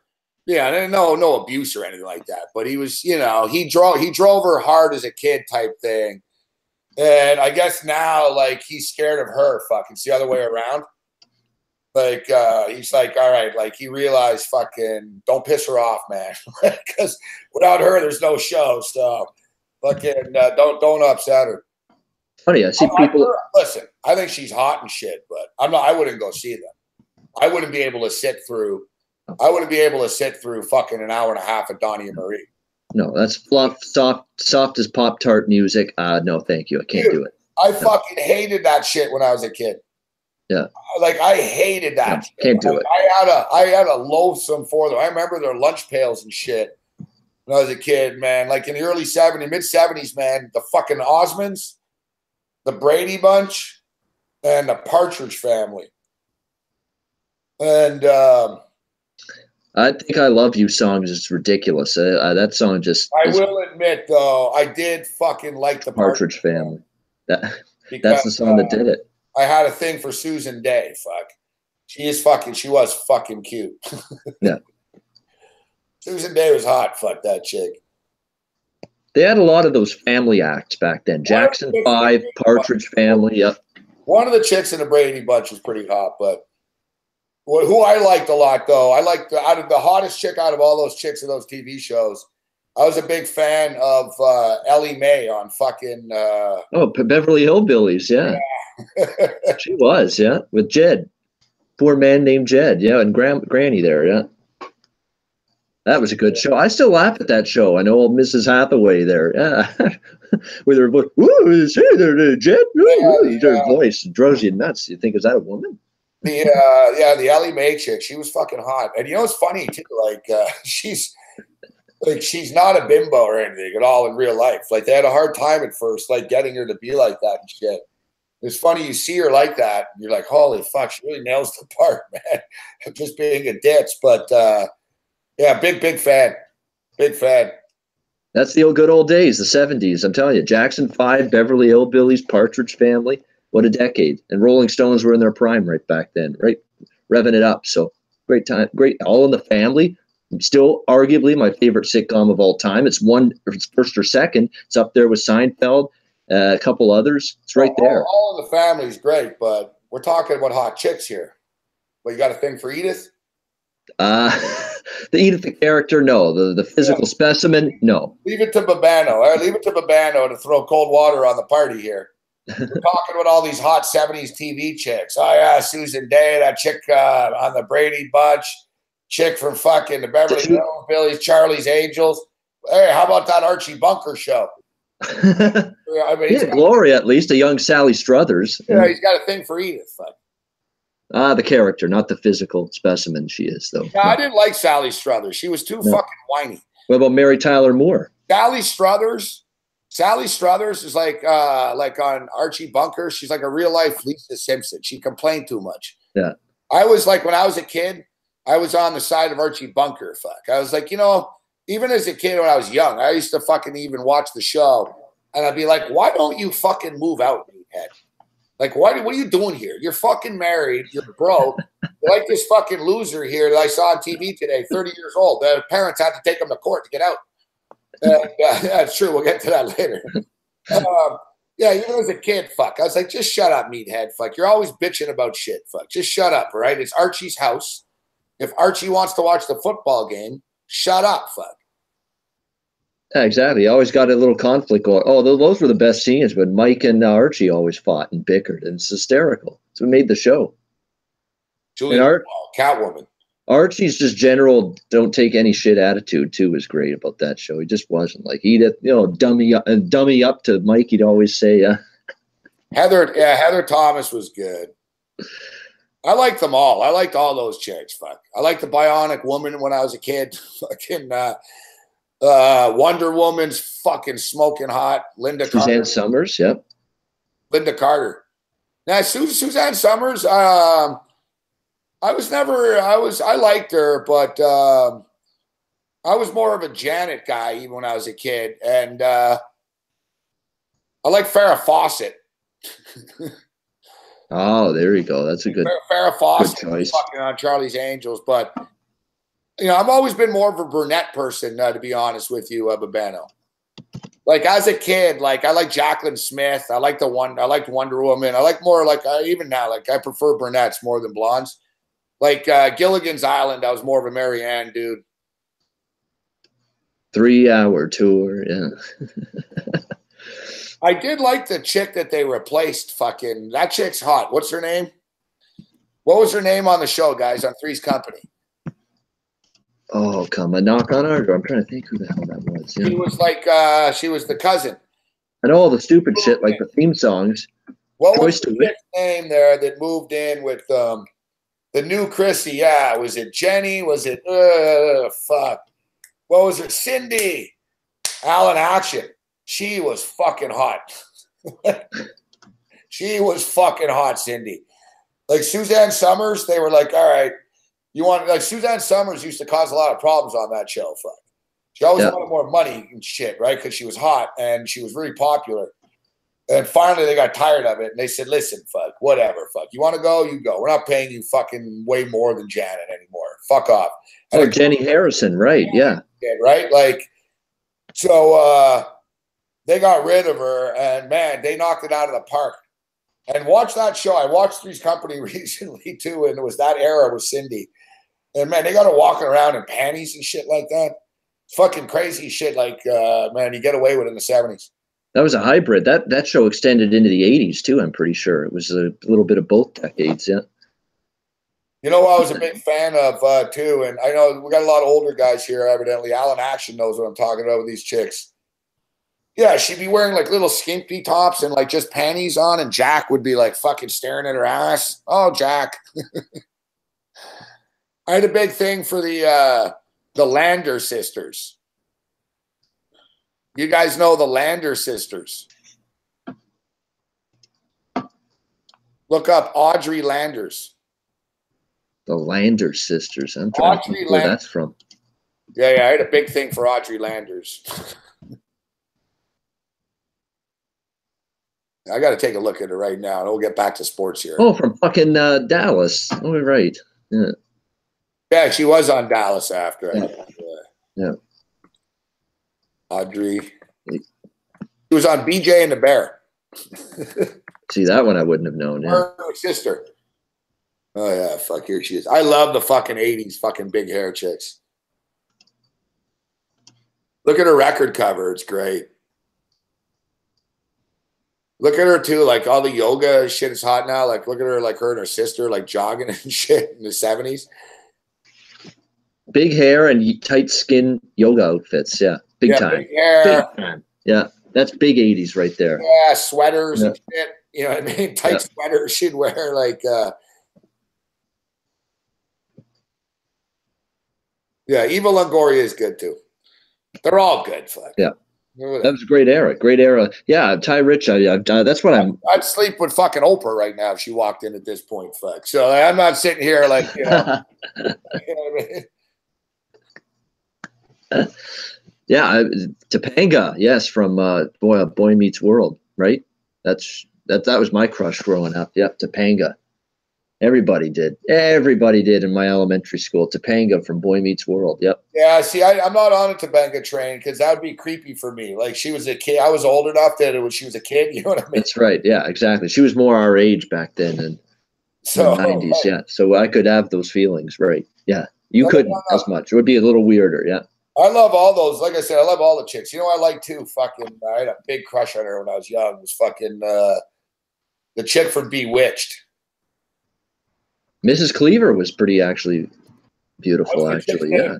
What's the chick's name from Bewitched? Fuck, Samantha. Yeah. She was fucking hot too. She was cute. Fuck. Yeah, Barbara Eden, Mrs. Cleaver, right? Mrs. Cleaver, Beaver, the Beeves mom. Yeah, that's another weird one here, Babano. Fucking Babano goes to leave. We go way back. That's a way back in time. That one, yeah. Mrs. Cleaver, fuck. Mrs. Cleaver. Fucking Babano's the best. Fucking, yeah, Tiffany Amber Thiessen. And leave it like fucking Mrs. Cleaver. 90210, yeah. But Tiffany Amber Thiessen's a popular choice. Then that's really obvious why that is. Yep. I don't know. Mrs. Cleaver. I gotta look her up. Oh, let me see. Elizabeth Montgomery. That's the one. And let me look up Mrs. Cleaver here. Yeah, Barbara Eden is the actress. Yeah. That wasn't Mrs. Cleaver. Barbara Eden. I think so. No. Barbara Eden's fucking I Dream of Jeannie. Right. There you go. Come on, Babano. Yeah. I know my Cleaver. 60s and 70s TV trivia. If I was on Jeopardy and they were like 70s TV, I'd be like, fuck yeah, I'll nail this. Oh, Barbara Billingsley. There we go. Yeah. No, my Barbara's mixed up. Sorry. My Barbara's mixed up. Miss Cleaver. Brain. Yeah, that's the next thing. I just mentioned Barbara Ann. Yeah, there's nothing hot about this lady, Babano. Barbara Billingsley, yeah. You got some weird shit going on here. Babano, yeah, man. Like first Babano's talking about fucking Edith and Sally's brothers. Like it's true. Babano's like Babano goes to the gilf section of the porn shop. Fuck. Not MILFs. Like, especially, listen, I don't have a problem with I like the innocent chick that could be wild under the fucking the cleanness, but I'm looking. I'm like, I was like, what? I'm like Mrs. Cleaver. Fuck. I look at her face. Like, oh God, fuck. She's like my grandmother's sister aunt or something. That must have been a good makeup job then to fool me like that. No, you know who? Yeah, exactly. We got Mrs. Roper. No, you know who actually is cute was on the Honeymooners. Audrey Meadows. Correct, Drew. Correct. Yeah. Yeah. Audrey Meadows. Yeah. Audrey Meadows. She actually is a pretty lady. Ralph Cramden's wife. She's actually like, if you see her like not on that show and like dressed up and shit, she's fucking hot. That chick. She's a real life Wilma Flintstone. Yeah, so who else you got a crush on, Babano? Well, Babano watches Seinfeld. He thinks fucking Jerry's mother's hot. What's her name? The Full House girls weren't too bad to look at either back in the day. Although they're still not bad actually. Jodie Sweetin's case, she's pretty good still. Who's that? Jodie Sweetin from Full House. Yeah, I Full House. I didn't watch Full House. Same shit. I was too old for Full House. I hate to throw my fellow Cameron under the bus, Cameron Bure, because she's married to Valerie Bure, Pavel's brother. That's right. Yeah, it's yeah, I had to take Jodie Sweetin over her. Sorry, Candace. I know you're a Cameron like me, but sorry, I can't play favorites. Sorry. Yeah, Lori was cuter. Lori Loughlin's hot. Oh yeah, the mom. Yeah, Lori. I'll give it No, to no, not the mom. I mean the girlfriend / wife of one of the dads. Yeah. Lori Loughlin was on. Lori Loughlin was on. She was on Seinfeld. She was in the episode when Jerry couldn't show emotions. Yeah, that's right. Yeah, it's a good point. Good, really good. Yeah, there you go. Elaine, listen, Louise Dreyfus in real life actually is pretty, I think, but she's one of these chicks that she looks different every time you see her. And like now, like on her Veep shit, she's actually pretty attractive. As Elaine, I didn't like that puffed up hair shit, right? Like Elaine got hot near the end, man, when she didn't. She had long hair, just long brunette hair down. Yeah, she didn't have it poofed up like in the early seasons. Yeah, I get it. Yeah, I hear you. Told them, fuck off. I'm not keeping my hair like this anymore. Like she was big enough to fucking, because they wanted her to have that fucking hair. Like they told her to do that shit, right? That show Veep is fucking funny. She's a talented chick. She is. I've only seen a couple seasons. There's so many shows I have to catch up on during the summer when I'm not watching sports finally. And I've just not been able to keep up with Veep, but I like Veep. Veep's a thumbs up. I've fallen behind. Wanda Sykes, yeah. No, I'm not into Wanda Sykes. Like Rihanna, but not Wanda Sykes. Wanda Sykes. Settle down, Drew. Oh, Alice and the Brady Bunch? Oh, yes. Karen Parsons, Hillary Banks from Fresh Prince. Absolutely.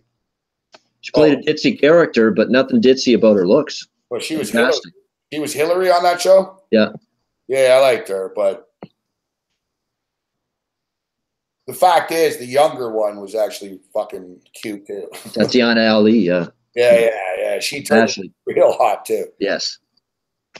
All right, that's enough. Fuck yeah, because we can just go on and on. I know it's a great topic. It is fantastic. Yeah. Yeah, we can go on. Like I don't know. I like them all. Like, what am I to say? Oh no, not her. Christina Applegate. Someone mentioned that. Married with that's the obvious choice. Kelly Bundy. Yeah. Yeah. What was her name? Alicia Silverstone. I liked her too. Yes. She was in what, Clueless or something like that. Yeah. Which is sometimes me when I make bad bets. Clueless. Betty White. Betty White had her time. Yeah, then there's Maude. Being you on the Drew Carey show. Kate from the Drew Carey show, not a bad choice. Yeah, she's a popular one. You know who was voted like on all those TV? No, not Mimi from the Drew Carey show. Ty. This is crazy. Characters mixed up. Out of all these TV chicks and everything we just threw out there, you know who the number one voted? Like they asked dudes, not who you think the hottest is, but out of any TV character chick, who would you want to like be your wife? It wasn't like who do you want to fucking bang? You know, who do you want to stick your dick down her throat? Like it was like. Oh yeah, I want to do fucking a chick from Baywatch, like you know what I mean. But it was like, which chick would you want to be with out of any TV character ever? And the answer surprised me, fuck.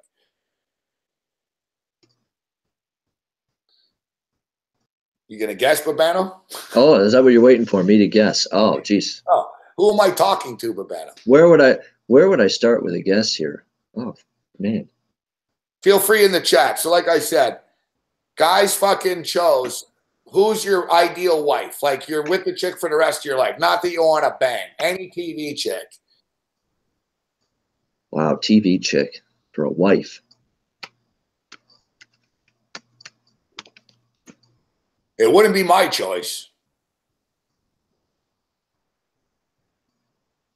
Yeah, but Babano, just come out and say Mrs. Cleaver. That's who you want to pick, right? No. She'd be getting consideration, but she wouldn't be the top choice. No. The chick from Mad About You. Oh, Helen Hunt. Yeah. I wouldn't have picked her. Oh, shit. That's an annoying as fuck. That was her character's name, right? Jamie, yeah. That's an annoying as fuck show. Yeah. Paul Reiser? I've not been a Paul Reiser guy. Mad About You that character is supposedly that was the one that people wanted the most to be with. Like, they wish their wife was like her. Mad About You, which I don't like. Jesus. Yeah, Kaylee Cuoco from Big Bang Theory is a very good choice. Gargon there. Very good choice. Big Bang's a fantastic show, actually, but yeah. Dude, I'm a great judge of talent. I saw that Kaylee Cuoco chick on that Priceline ad, but when she was a nobody, I was like, man, this chick's fucking gonna go. She's going places. Yep. And that show now is what, 12 years, 12 seasons? It's phenomenal. It's a great show. That's it. I'll be real. No one wants to just be that shallow. I'm not even a big blonde bimbo guy. No one wants to be that shallow dude and say that. I'm not saying that Bailey isn't hot on WKRP, but she's not in the same league as Jennifer. Lonnie Anderson at the time, guys. Like, that was over the top. Actually, there's a good point in the chat. Mohammed Jama mentioning this Caroline Sped chick on Sportsnet/CBC. Why on earth you got a beautiful, gorgeous woman like that? She's gorgeous. She's absolutely gorgeous. Why have you got her buried doing these NHL plays of the week, top 100 plays of the month type of deal? Can we get her on a Sportsnet Central, please? Can we get her reporting out in the field sometime? Let's get a little exposure going here with her. She's gorgeous. She does a great job. Why is she doing these stupid pre-taped, dopey top 100 countdown shows? Let's go, Rogers. Let's move it. Yeah, the thing is, though, she's young, Babano. Trust me, she'll work her way up the ladder. She's not ready for those things yet, but she is very hot. Yes, she is. I will agree.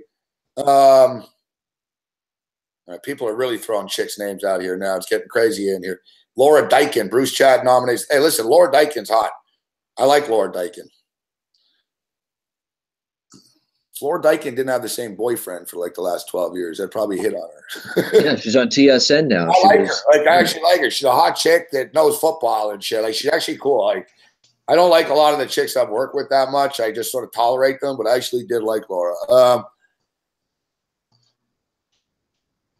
Yeah, people are wondering here, Babano. They said, did Babano just actually say that the Big Bang Theory is a great show? It is, but you got to be the right mindset for that. See, I'm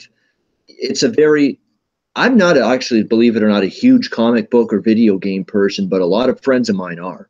They're very big in comic books. They're very big in video games. I like video games more than I like comic books. I'll play a video game anytime. The reason I don't do it very much these days is I have no time. So I don't even bother buying a Xbox or PlayStation or Nintendo DS or any of those systems, but they do. But you don't have to be a fan of those things to get the comedy of that show, Big Bang Theory. It's just very funny. It's well written. The jokes are just, they roll off one after another. And the cast is great. They do a great job. The characters are funny. It's one of the sitcoms these days that I like. Modern Family I liked a lot too in the beginning, but starting to get a little tedious now and not as good. Ty Rich says Big Bang Theory is for intellectuals. You guys just aren't smart enough to get it. Settle down, Ty Rich. Not necessarily. Yeah. I didn't listen, I'm not ripping anyone for anything. I'm watching any show. I mean, fuck, I watch CNN. So I also like Silicon Valley and Brooklyn Nine-Nine. Those are phenomenal sitcoms. Phenomenal. I don't like any of that Chuck Lorre guy shit. Like, I didn't like that 2.5 Men stuff. Like, I don't like formatted sitcom shows, really. I've watched Big Bang Theory for the show starts and I haven't changed the channel yet, so I'll watch it. She's all right. I know the Sheldon guy's talented. I'm not saying they're not good actors, but I just find it to be annoying. Yeah, Silicon Valley, I like that show a lot. Really like that. Leah Remini, yes. She's all right, but I find her annoying too. That was a good show, King of Queens. It wasn't great, King of Queens, but it was good. Solid. Dawn Lemon's the hottest chick on CNN, yeah.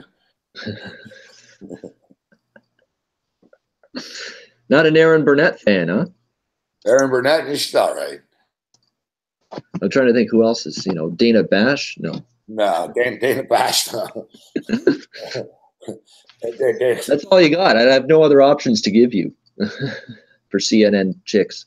I will admit though, I've always thought that Dana Bash, like, she looks like a bird, fuck, right? And I will admit, fuck, her tits were looking all right yesterday. Yeah, Meadow Soprano, Jamie Lynn Siegler. Fantastic call. Forgot about her. Good call. I do like Rachel Ray. Yeah. Like I said, though, guys, I like everybody. You guys can name every chick in the entertainment industry, and I'll tell you I think they're all right. Doesn't mean I think they're all the hottest, but... Yeah, the chicks on that 70s show, yeah. Anderson Cooper's actually... I'm comfortable enough in my heterosexuality to say that Anderson Cooper is a better-looking person than Rachel Maddow. Yeah. 70s show is another good show. Like Rachel Maddow, like, let's be real. Yeah. Would I bang Christiana Amanpour? Probably after enough drinks, yeah. She'd probably tell you what happened on 9/11 and shit.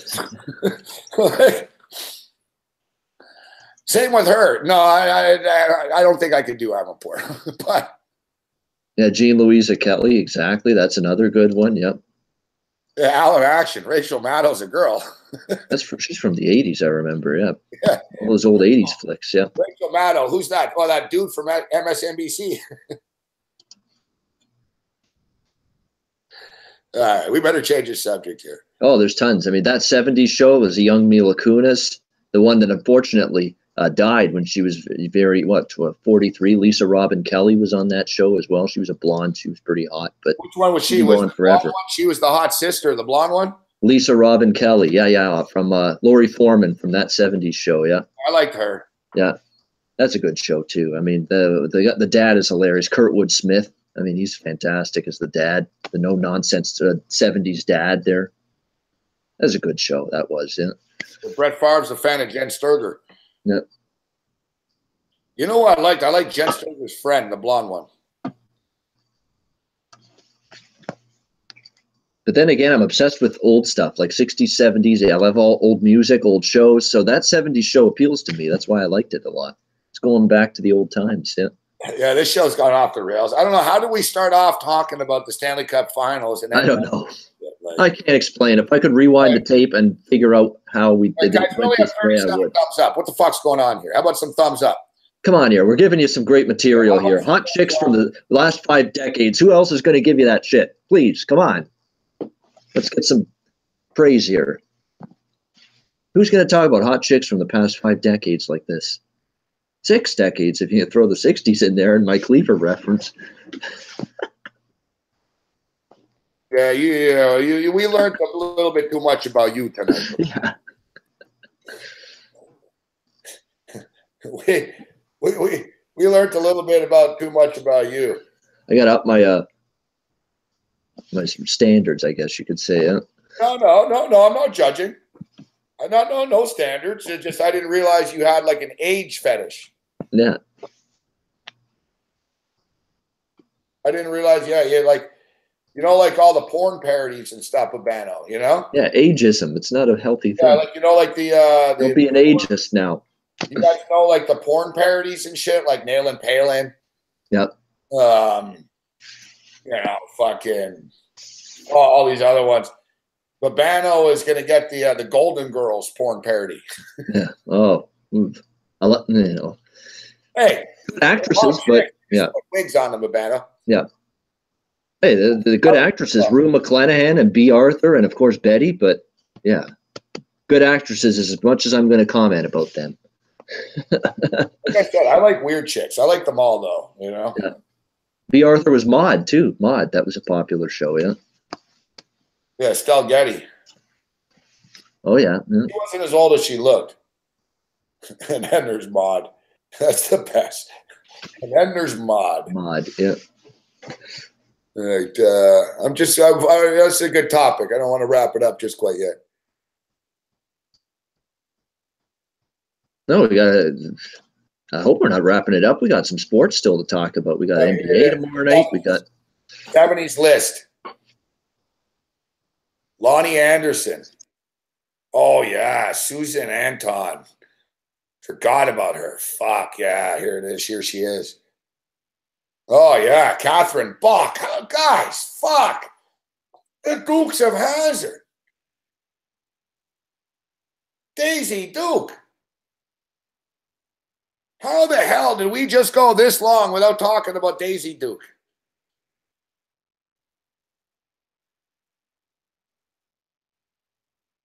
Oh, Adrienne Barbeau. She had a big rack. Linda Carter. Cheryl. Kathy Lee Crosby. I wasn't a fan of hers.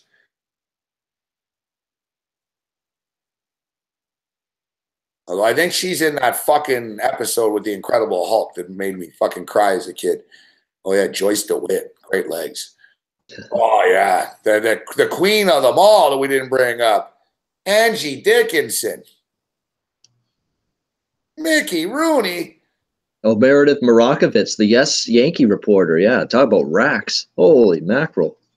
Farrah Fawcett. Erin Gray. Erin, she was all right. Oh, yeah, Deirdre Hall. No, it was Marriott Hartley. She was the one on that Hulk episode. Fuck, that's crazy. I just talked about the Hulk, and it was actually her. And now we're getting into real obscure TV trivia, though. You guys remember the episode of the Hulk when I'm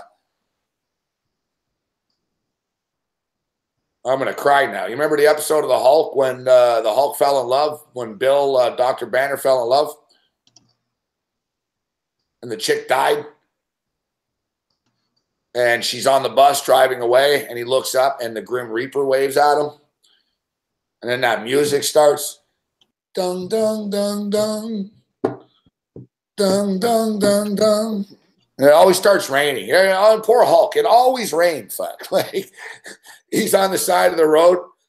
Dung, dung, dung, dung. Yeah, he's pulling his hood up. He starts walking and shit. Poor guy, fuck, you know? On to another town. And he had that fucking jackass fucking reporter fucking following him all the time. The same shit. When I was a kid, I was like, man, just kill this guy, fuck. Like, seriously. I just wanted the Hulk to smash that reporter, kill him. Stop following me, fuck. All right?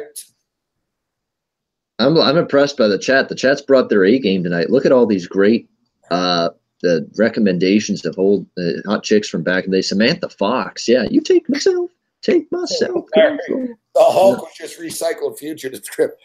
Oh, Lomas knocking it out of the park. Victoria Principal is smoking.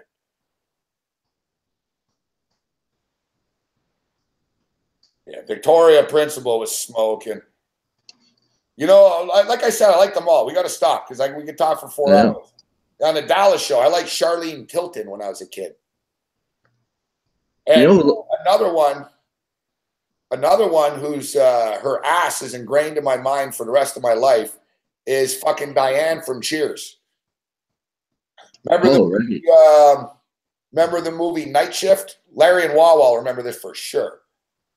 Yeah, Shelley Long, right? Yeah, remember the movie Night Shift? It was with Henry Winkler and with who was the other guy in Night Shift? Henry Winkler and they became pimps.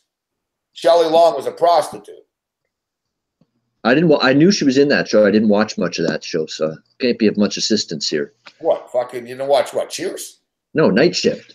Night Shift was a movie. I just said it was a movie with Ben. Movie. Thank you. Ben never listens. It was a movie. Yeah, Markie Post. She was hot too. Cheers, I definitely saw. Yeah, that was a good show. Very iconic, very popular. I liked it. It's not a top 5, top 10 for me, but it was really good. Jacqueline Smith, good. Yeah, she's good too. All right, let's snap out of this. Oh, I got to say one last thing before we wrap this up. Laura Prepon, who played Donna on that 70s show, she's even more beautiful now. You go to the Wikipedia page, she's got a great picture of her. She's 38 now. Fantastic. Yeah, yes. Laura Prepon, Donna from that 70s show. She's aged very, very well. Stay away from her. The Scientologist. Yes. Yeah, not going to happen, unfortunately. Got to do it again right now. All right, that was fun. That was stimulating, that talk. Yeah. Oh, fuck. Fuck. Oh, fuck. Shit. Tony, do me a favor, will you please? Will you? Will you do me a kindness? I'm going to be coming in and out here. I think I'm going to be walking in and out of the apartment when I got to come back. I don't make any difference to me at this juncture. Thank you very much. I appreciate that, Tony. Don't slam the fucking door. Now listen, No more.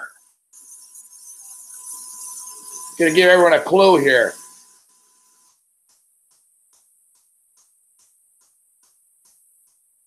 Listen, I'm going to give a clue here now. I don't want any more bullshit anytime during the day from anyone. That includes me.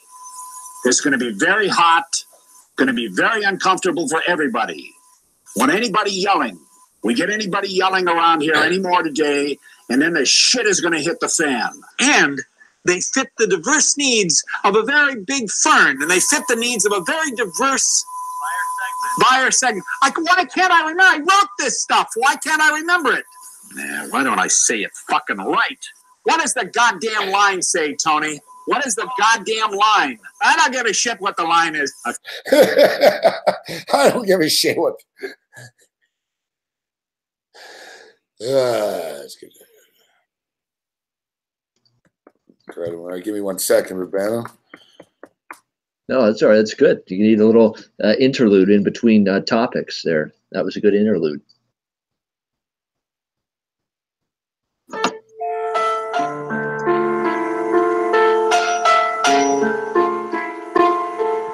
Now, why'd you have to kill the mood with this?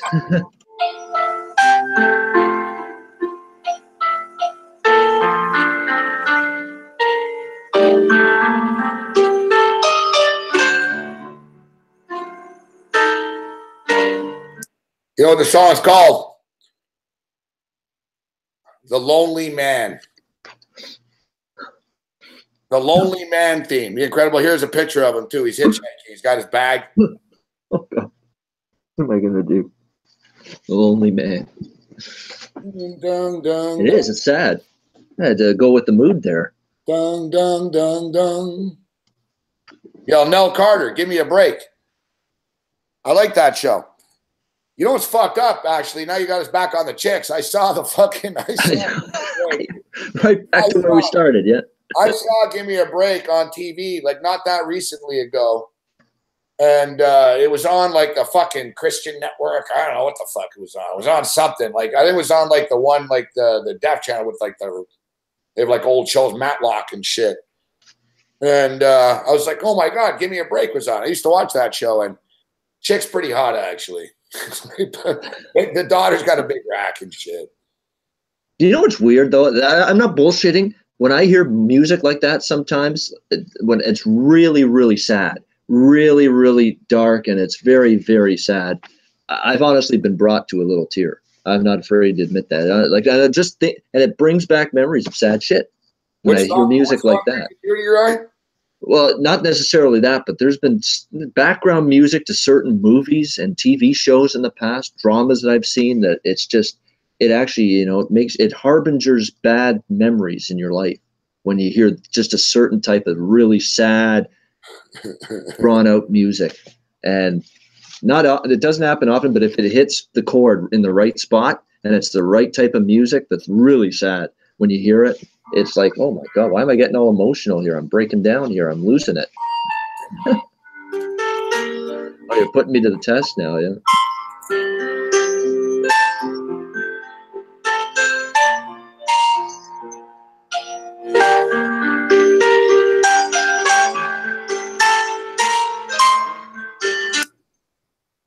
You know what? I'd like to, if I ever own a bar, I'll just play this on a loop, man. Yeah. Yeah. Have like the most depressing bar ever. Just have a dude at the piano playing this. It's amazing. Sad music can hit you at the core. Copyright issues here. Yeah.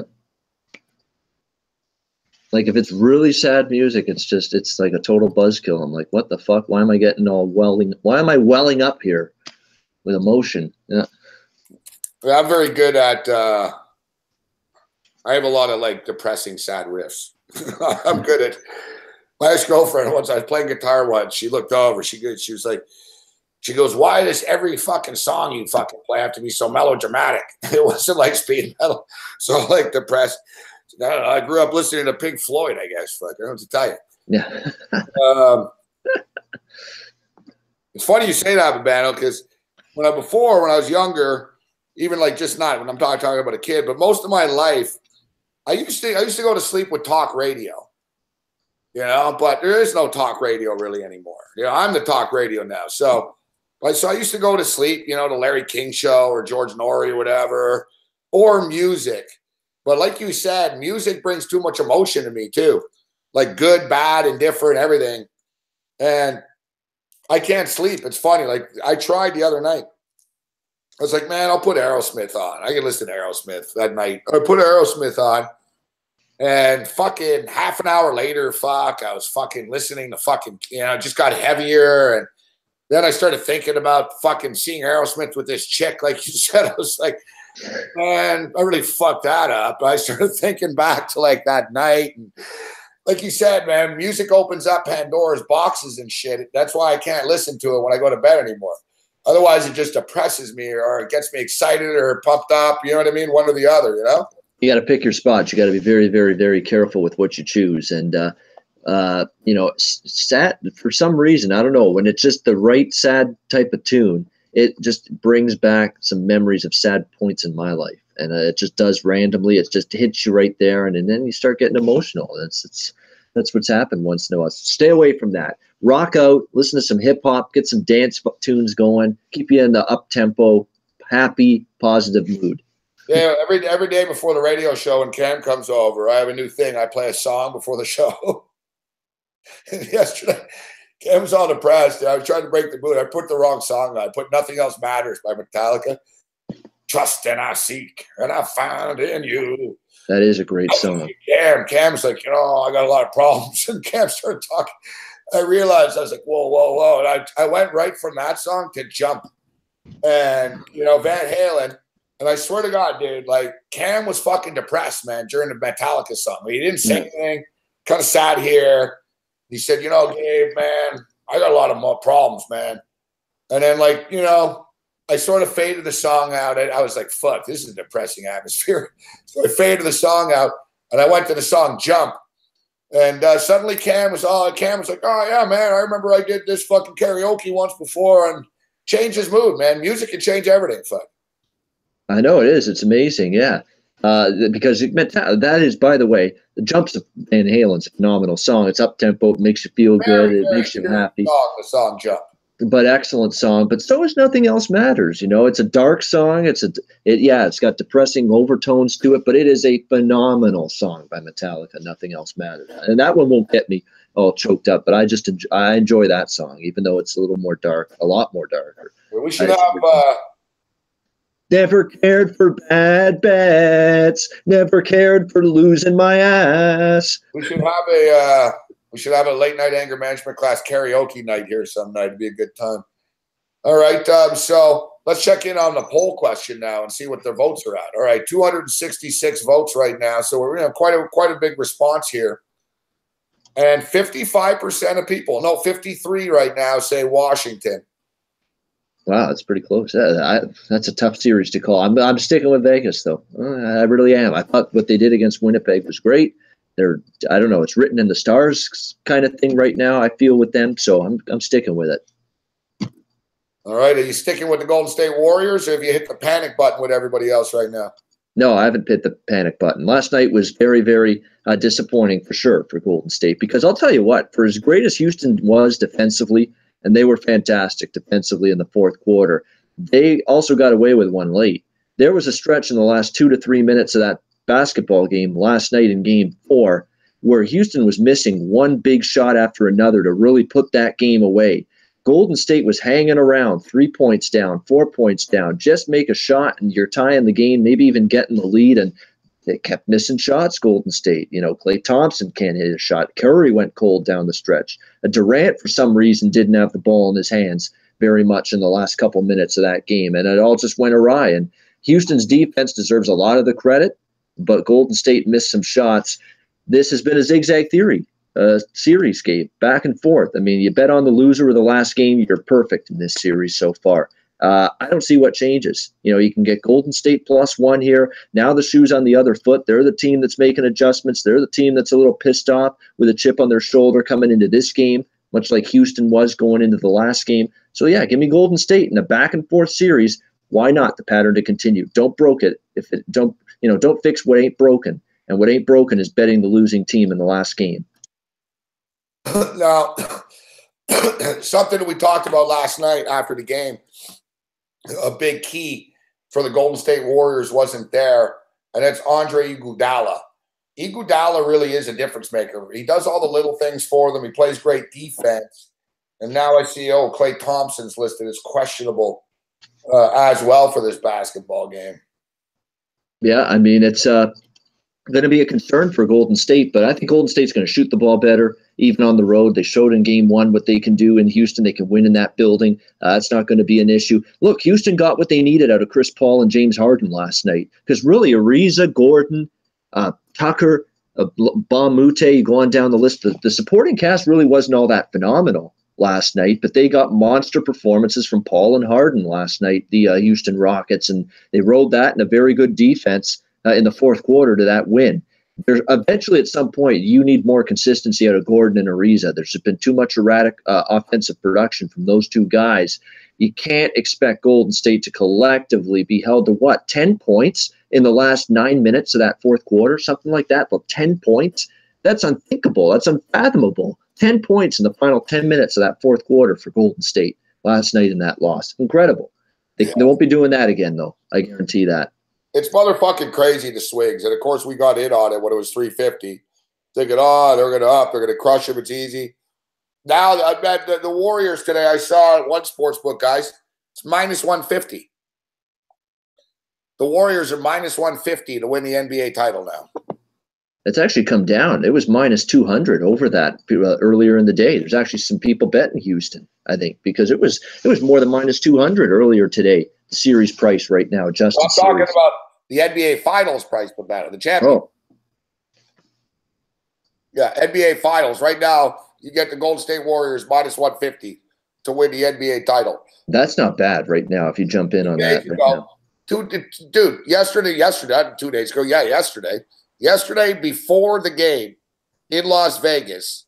Listen, I would never bet the 350. That's why we bet that big money after we put it on, anyways. Fuck, I don't want to get into it, but we bet it because it was 350. And in Las Vegas yesterday, it was -600. The fucking Greek had it at -700 yesterday. Jay Cornegay at Westgate was -600. It was -550, -750. And fucking Bet365 had it at -350. I thought -350 was a fucking bargain. Yet even at then, I was like, whatever, fuck. You know what I mean? We'll lay the fucking dime down. We'll get fucking 1,300 back in fucking 2.5 weeks, 3 weeks or whatever. And then now, of course, I fucking bet it. I go out on my way to get the bet in. And now they're fucking -150 to win it all. It's sickening. Fuck. I can't believe how it dropped that much just to win the NBA championship from one result like that. Like when I know Houston's got, home court advantage back, but really, I mean, is Golden State incapable of winning on the road? I don't think so. It's not. I think we're making too big of a deal out of that they can't win at least one game in Houston to win this series. They can absolutely do that. So yeah, I think I can understand dropping it. That's a huge drop to do that just after last night's result. Yeah, at least if Golden State loses tomorrow, they go back home, they'll win that game, and then it'll come down to 7.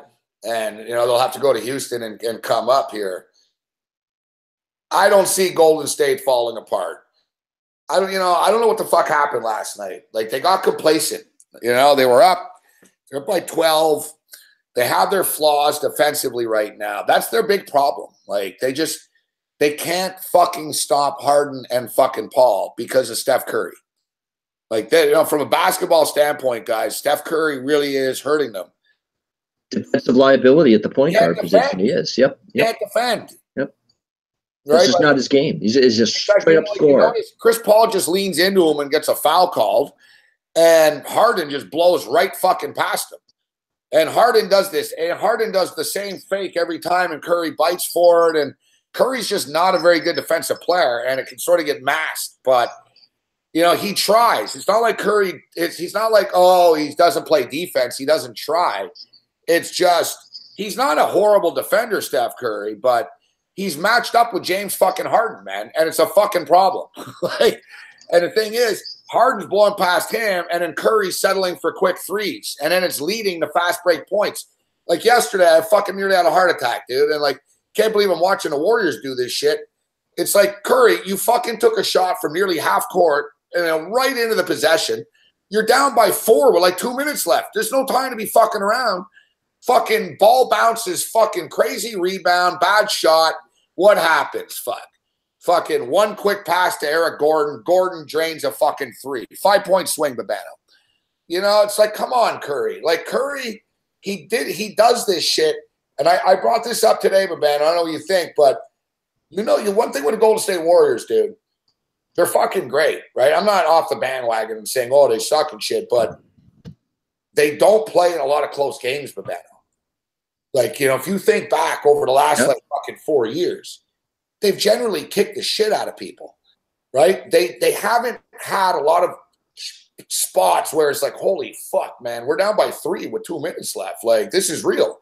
Like I, off the top of my head, I was thinking about a time that they were in a close game. And what happened? Fucking Kevin Love was fucking schooling fucking Steph Curry. Steph Curry fucking couldn't get a fucking shot off, couldn't fucking, you know, the Warriors have tightened up in close basketball games. If I'm Steve Kerr, and listen, I know this, so I know Steve Kerr knows this. If I'm Steve, and you don't tell the players that this, listen, you guys choke in tight situations. If I'm Steve Kerr, man, I got to emphasize fucking getting leads and shit so their confidence is up. Because, you know who reminds me of Abano? Are the Duke Blue Devils. Duke Blue Devils haven't won a title in a little while. Every year Duke are the favorite. Every year Duke have old Bagley and this and that. They had Tatum. Fuck. Look how good Tatum is. They had him last year. They didn't win. Right? Like fucking Duke. And it's the same shit, man. Duke in close games. Grayson Allen misses shots. Bagley disappears in the last 2 minutes. Duke didn't win close games, but they can fuck you up. But they're not used to playing in close games. Now I see the Warriors, and it's the same thing.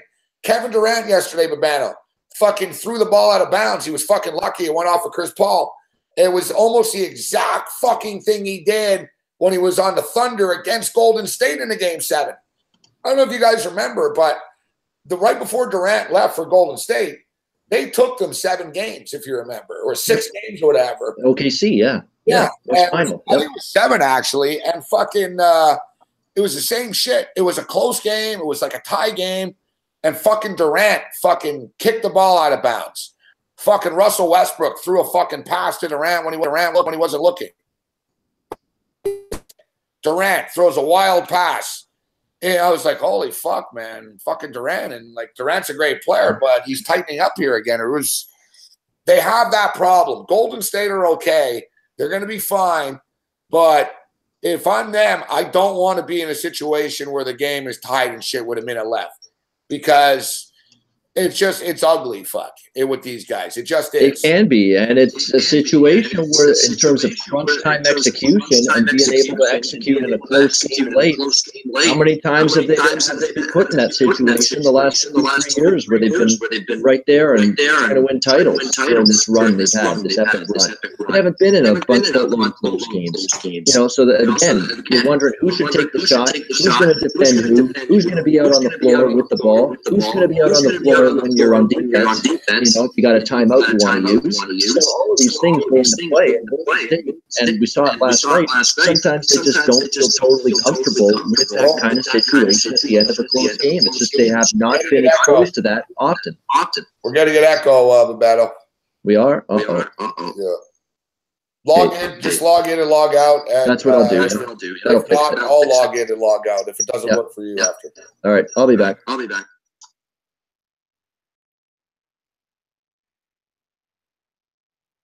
No, I had to wait a couple of minutes for him to stop talking.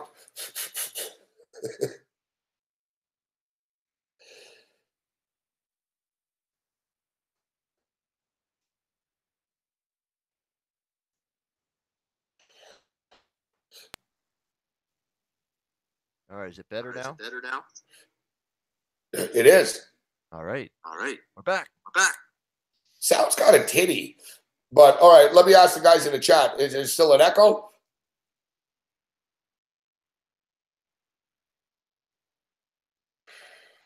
Let's see. All right, talk, Bebeto, talk.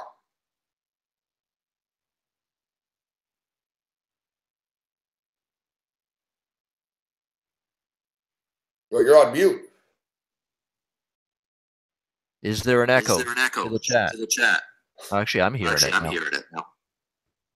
Oh, now you're hearing it.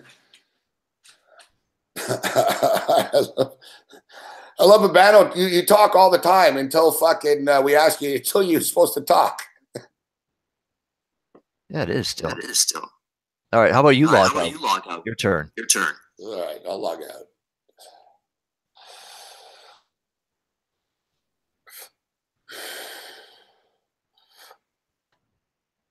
All right. We're going to find out where it's probably Gabe again. What else is new? He's always screwing things up. Always putting the fucking kibosh on things. And anyway, yeah. Well, what I was trying to say was that, Golden State, they don't play a ton of close games during the regular season, even in the playoffs. I mean, San Antonio, New Orleans, they play a bunch of close games there. Not really. So, yeah, I mean, if you're going to struggle to make shots in close games, you're going to struggle to put the ball in and play defense, situational defense, do all that, you could be in some trouble. Gabe's back. All right. What about an echo with me? You hear an echo with me? I don't. I hear you good. And now I don't hear an echo. How about the chat? Echo. We've been on for 2.5 hours, but Google Hangout's been pretty good, to be honest with you. Normally they boot us off at the 2-hour mark. Yeah.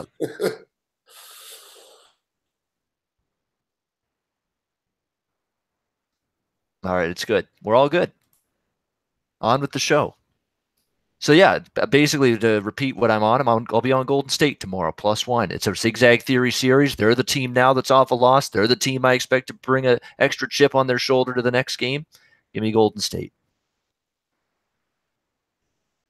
I think you might have to fucking look into your headset too, though, Bebeto. For future shows, like I said earlier in the show, it sounded a little different too. I'm gonna have to listen back to parts of the show after the show's over, hear it for myself what I'm sounding like. If that's the case, I got no problem getting something else. And I like the fact that you're taking shots at me when our audio is fine. Yeah, but the echo was caused on your end. You had to log out. And it was fucking Google Hangouts. Yeah, but how come you had to log out for it to get solved? Because it's Google fucking Hangouts, Bebeto. Okay. It's nothing to do with the fucking mic. It's fucking. Yeah, it is. Up with your fucking Radio Shack fucking tin fucking headset for the fucking whole show. Then we get knocked out and you take shots. You got a lot of nerve, Bebeto. You really do. You look like you're sitting in a fucking 4-year-old kid's fucking bedroom, talking on a Radio Shack mic, and you're taking shots at us. Fuck. Hey, it is what it is. What are you waiting for? The year 2020 to update the set here? Yeah, exactly. We got to get some more, shit back there. I'm a very cluttered person now, so you got folders everywhere, papers. It's not easy being a handicapper and keeping with a couple of CDs on it. Yeah. Like your room doesn't look too cluttered. It's there's a lot of papers lying around. So, bank statements, tax statements. Taxes drove me up the wall here the last couple of months. They always come after you for it eventually. Jake is like damn savage. I'm not savage, but Bano's the one that's always taking shots, not me. Yeah, it's Google Hangouts. You're right. Google Hangouts has not been right for a long time because Google Hangouts has not been acting up. Like, look at last week. That was a shit show in the hotel there with you in Halifax. That show was just a train wreck from the beginning. I don't know how we pulled that to its conclusion, but we did. Oh, yeah. People were impressed. I was trying to wrap you up a battle last week. You weren't paying attention, though. I was like, you couldn't hear me. Like McInnes is like, because I had to whisper Babano. Yeah, I got a complaint and shit. So I was like, Babano. All right, time to wrap it up, Babano. Let's wrap it up. Wrap it up. And you just kept going, man. You were talking play by play. You just kept going. Yeah, I was waiting for the hockey game to end. It was the Winnipeg game, I believe. It was game 7 or something, not last week with that. So I wanted that to end first before we went off the air, but that's all right. I brought it home safely. No, you're good. Like we know you can handle it, Babano. Yeah. Like I said, you never have a problem talking until we ask you to talk. Yeah. Yeah, if I need to ad lib and just go on with the show, and then there's a time where I've got to step in and say something, I hesitate. Right. That's actually true. Yeah. All right, Babano. So Babano says he's leaning with the Las Vegas Golden Knights. That's right. And he likes the Golden State Warriors tomorrow. Free Babano's dog. I don't know, we ever going to see this dog? Fuck. If you're lucky, you might. Yeah. When do you ever bring him on the show? Oh yeah, it's just to annoy everybody like she annoys me. Yeah. Well, dogs are good, Babano. Your ratings will go up. Yes, we might opt to get Mally on the show. I used to like having my cat here, fucking having put her up on the screen and stuff. Yeah. Animals are good, Babano. They are, and this is actually one that's very small. This dog, so I can actually pick it up and not get crushed under the weight. And Jesse, I thought Feinberg was on tonight. He's on Tuesdays, yeah. Feinberg is the anti-Babano. Nah, they're guys are kind of the same. Everybody's different, Jazz. Everybody's different. It's a society where people are different. Nobody's the same. Everybody's got their own quirks. Everybody's got their own, You know what, Babano? We're going to get you a big Johnny Manziel poster. Fuck, that's what we're going to get you for your back of your wall there. Yes, now that he's returned, and I've not heard I gotten a call from him, a text from him, an email from him, not saying, "Hey, Ian, I'm back in town. I've joined your hometown team." Not a thing from him, not a peep. So, and I'm supposed to give a shit now the other way? No. Sounds like a bad relationship right now. Yeah. People in the chat, we're all counting on you to hook us up with free tickets. Yeah, good luck with that. Now that the Johnny Manziel circus has arrived in the city, I've already hearing reports too from the Ticat front offices there. Because there's someone that I deal with for season tickets, and I just shot him an email a few days ago saying, what's the Johnny Manziel thing done for season tickets? And it's like we're getting a few hundreds more because of this, and it really has boosted it. People are interested. People are, I don't know if it's excited, but unfortunately, you're going to have people in the stands now at Tim Hortons Field that can't tell you one player on the CFL on the Ticat roster probably outside of Johnny Football. But hey, they're going to get people in the seats. That's what they want. Well, I think what will happen is I don't think that people are going to run to the window because Johnny Manziel's at camp right now, because they're probably thinking, well, is he going to make the team, right? Is he going to be here still? But if Johnny Manziel gets through training camp and is playing well, yeah, that stadium's going to be jammed, and you guys will all be loving Johnny Manziel there, right?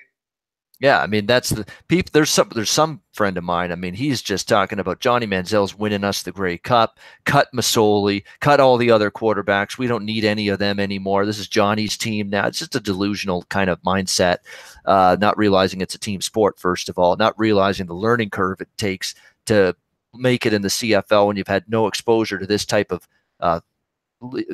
football. I mean, it's 3 downs, not 4. You're throwing predominantly. You got to throw to the wide side of the boundary in the out of bounds marker. You got to make that long, tough throw. And everybody's Steve Milton, who's been in the Spectator for years, is a sports columnist, and Drew Edwards, who covers the team. I'm reading their articles daily on Twitter and in the paper, and they're saying that he's grasping things very quickly. He's getting in stride with the receivers. He's throwing pretty well so far as the first week of training camp has unfolded, and I'll give him credit for that. But let's see when the bullets start flying, how this guy starts throwing a football during a game, Gabe. You know what I mean? When the receivers are being undercut by 6 DBs, which is one more than you see in the NFL.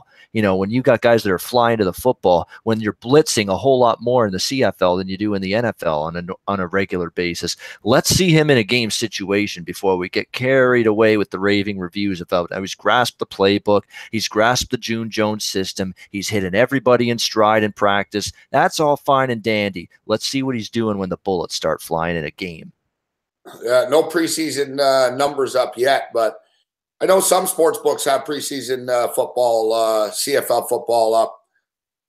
Season's just a couple of weeks away here, Babano. So, like I said, we're still a month away from our big party there, but we're gonna have that big bash on the Saturday. Oh, you're still doing that, huh? The Argo game, right? On the late June, right? You're doing that, huh? June 23rd. Yeah, Calgary. They're playing that night. 23rd or 24th, whatever it is. It's that Saturday night, Babano. So it's good. It's on a Saturday. The game, all right, 7:00 Eastern. So, and it'll be nice summer. So we'll get all wasted here at my place, and then we'll all go over to the game. And then after the game, we can come back and do a Patreon show. And I'm sure it'll be hijinks and insanity. I'm sure it will. Well, sign me up. Like I said, last year I did one of those at your condo. I remember I think it was in June actually as well last year. It'll be cooler because it'll be a CFL game and shit. It'll be a CFL game. We'll be going to a game. We'll be getting pre-drink before the game. Probably then go to the game, come back to a show, and we're all wasted. That's a hell of a time. Sign me up. I'm going to get that. Make sure I get that ticket. Yeah, Grey Cup rematch. Yeah, well, yeah. We can hold off on the tickets. We'll see how many we'll get and stuff like that. Yeah, no point spread. I'm not a big. I have bet on CFL preseason before, but I'm not a massive CFL preseason bettor. Looking at the outright numbers right now, you got to wait so long. So I'm not a big CFL future guy, but. The Calgary Stampeders are favored again at plus 275. Winnipeg Blue Bombers at 5-1. Edmonton at 6-1. Argo 6-1. Ticats plus 650. Riders 7-1. Red Blacks 9-1. BC Lions 9-1. And my Montreal Alouettes 14-1 with Mike Sherman and Josh Freeman in Montreal now. Can't really take the Calgary Stampeders at plus 275, Urbano, but I was talking about this last night. The Calgary Stampeders are clearly the best organization in the Canadian Football League. They're the most consistent team. TSN's got a CFL preview running, and we saw last night late at night, and they interviewed one of the dudes on the fucking Stampeders. I don't know his name, but he said since I've been here, we've lost fucking 4 games. 2 of them have been Grey Cup games. They can't win that game for some reason, and just something weird happens always at the last minute, and they end up losing. One of these years they're going to win, and I think they're really going to be on a mission this year. And remember last year they weren't really covering spreads; they kind of went through the motions a bit. But I think we could get an angry Calgary team out of the gate this year. Actually, that's a team that's very, very tricky for me going into this season because I actually think they could take a step back, as in may not win the West, take a step back. For the first time in a very long time. This is an aging roster. It's been turned over a little bit in the offseason. There's going to be changes everywhere. There's some new receivers. The offensive line's going through some changes right now. The defense, there's some changes on that side of the ball as well. It's going to be interesting to see how they mesh and train. You still got an elite quarterback. I mean, Bo Levi Mitchell's fantastic. We know he's a great CFL quarterback. He's good enough to overcome all of these issues. But, Calgary's topped out. And you're not going to get value with this team year after year. This is a team that's very tricky to bet on game in, game out from a point spread perspective. I think there's a team that's going to be slipping up a little bit this year. I think Edmonton's live if they stay healthy to win this division. I think Winnipeg could do it. Winnipeg's a very dangerous team. That's a complete football team. Yes, and they're even better on defense, which was their Achilles heel last year. Last year, their defense lived on forcing turnovers, Gabe. They were still not great in terms of yardage. They gave up first downs. They gave up big plays. They gave up yards, but they forced turnovers at the right time. It masked some of those deficiencies. They shored up the D-line, brought in a couple key cogs there. I think that secondary is going to be better. They've got some playmakers in that defensive backfield, Winnipeg. That should be a better defense. Matt Nichols has shown you enough, I think, at quarterback that you can count on him to be a pretty good quarterback now as a starter. He had a great season last year. Winnipeg's very, very dangerous. I'll tell you who's also dangerous, and they frustrated me and you in years past. We've talked about Wally Buono, all this nonsense, and this will be his last year as head coach. But why BC is dangerous, and Jennings drove me nuts last year, but they've got, I think, one of the best offensive linemen back this year in the CFL. He's back. Jovan Olafioye is back with this BC Lions team. He after a little stint away in the NFL, he's back now. Jonathan Jennings had no protection last year. That BC Lions offensive line was hideous. This is a huge upgrade to this offensive line, getting Jovan Olafioye back on it. Jennings, I think, will play better. I think BC, Winnipeg, both going to challenge Calgary and maybe Edmonton as well, but specifically BC and Winnipeg. I think there's better futures upside with them. Yeah, Babano, the one thing with the BC Lions, every year they come into the year and there's always a lot of hype around them, right? Ooh, they're a flashy team, and they're going to do Not this. so much this year. Yep. That's what I like about it this year. You're right. They're flying under the radar. And like you said, it's Wally Buono's last year. He's kind of embarrassed by the way shit's gone the last couple of years. I think he's going to be more of a hard ass out of the gate right away. But, fucking Jennings is Jennings, dude. He'll make a play, but he throws the ball up and it get picked off. He does dumb things often. And you and I have talked about it. Fucking Wally Buono, he's a legend. And he's got one of the tightest fucking handshake grips in the world that you'll ever fucking meet. But he doesn't wear a headset. Yeah. Yeah, we have laughed about that many a time. Right back to he doesn't wear a headset. And I have a hard time fucking betting on coaches that don't wear headsets. Yeah, I mean, to me, you're kind of out of the loop here, coach. It's 2018. I get it. Listen, I'm not a fan of it. I don't think that you should have fucking earpieces and radios in quarterbacks' heads, all right? I'm not a fan of that. But it's you can't be a head coach and not even know what's going on. You know what I mean? Like he never knows. Like with reviewing and shit, he has to talk to people. Like he doesn't wear a headset. It's like Brady Hoke at Michigan. Oh, I don't need a headset. I'm aware. Are you? Like fucking yeah, he doesn't wear a headset, Wally Buono. And that's at his challenge record. I don't know if that's directly correlated to without a headset. He's got his arms folded all the time, right? So he's got his arms folded. Without a headset, he's just watching. You always wonder. It's like, well, coach, like, are you ever talking to the coordinator or fucking? What if you got to challenge something? Like, how do you know? He does go over and talk to them once in a while, but I don't see him doing it after every play. Yeah, there's a dude that's next to him wearing a headset. Yeah. That'll tell him, all right, coach, we'll review here and shit. But it's like, wouldn't you want to be sort of in the loop like you're the coach?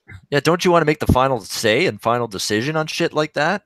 It doesn't look like you want that when you don't have a damn headset on your head or a way of communicating with the other people on your coaching staff. At least not to me it does. I don't know. Who are their wide receivers? I got to do a lot of research and catch up with the players. Well, BC, they got Arsenault still. They've got, Burnham is fantastic. He really came on strong last year. The key is the offensive line, Gabe. This is the key for Jennings this year. I don't want to hear if he has a bad year and BC has a bad year. I don't want to hear anymore that Jonathan Jennings has what it takes. This is his chance now. You've got a better offensive line. You've got a premier offensive lineman now back on this team with Olafioye. He's going to help. This guy's a great offensive lineman.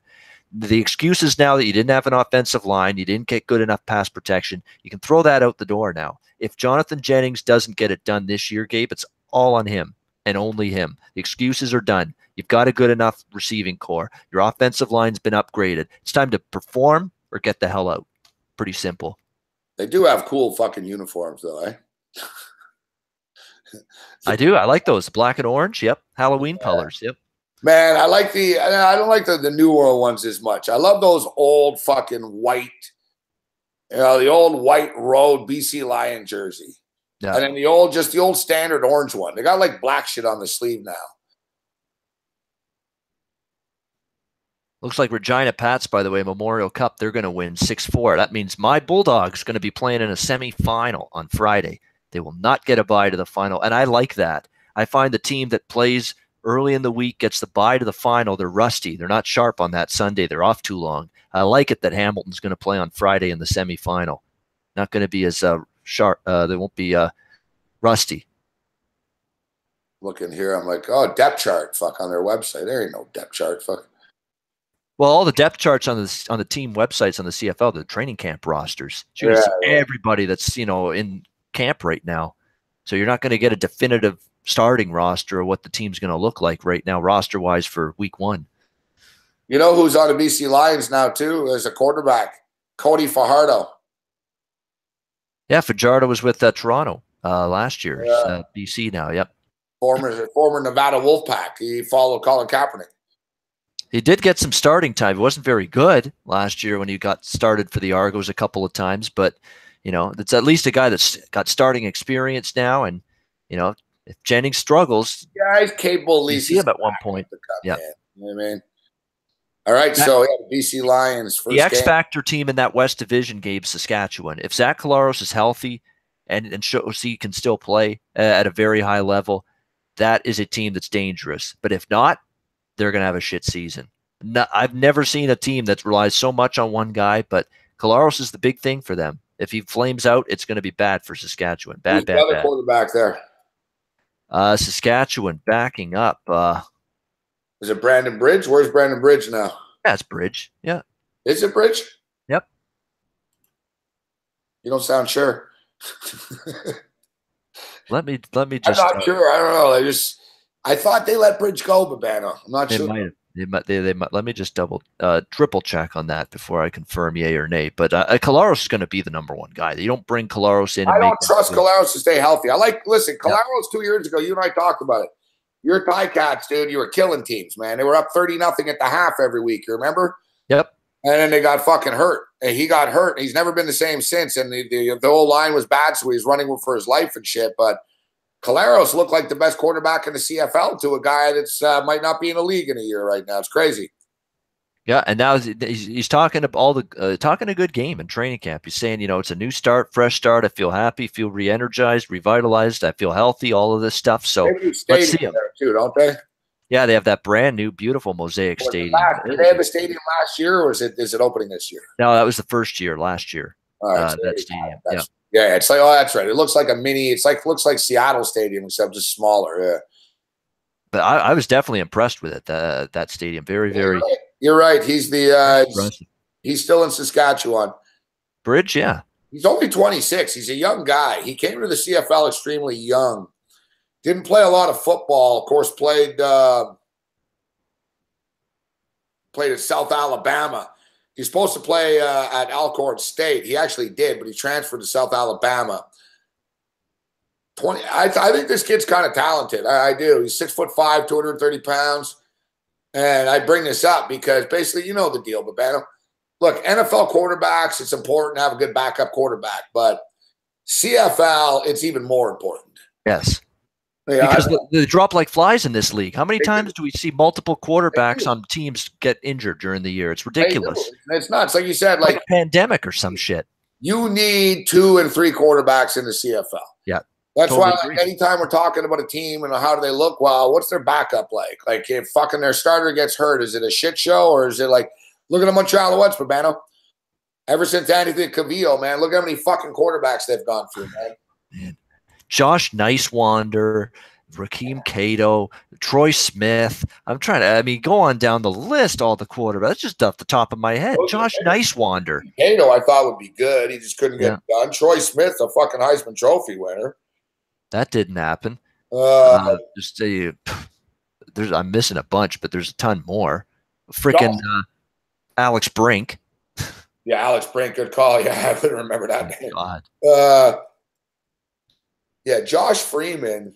Oh, friggin' Jonathan Crompton, city of Crompton. Jonathan Crompton from Tennessee days way back when, yeah.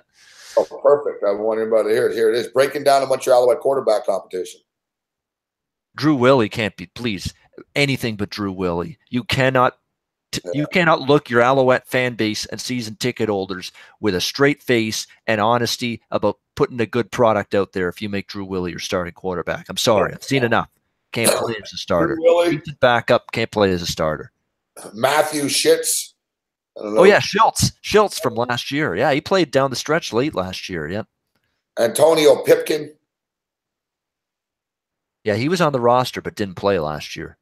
Josh Freeman. Freeman's the one that's, I think, got a little upside. But again, he's going to have to go out and earn it. This, Mike Sherman's not going to just hand, the quarterback job to Josh Freeman on a silver platter. He's going to have to earn it in training camp. But, Sherman, here we go, another NFL/college coach trying to make it in the CFL. How's that going to pan out? You can see how did Dan Hawkins work out for Montreal years ago? Dan Hawkins is a shit show. Yeah.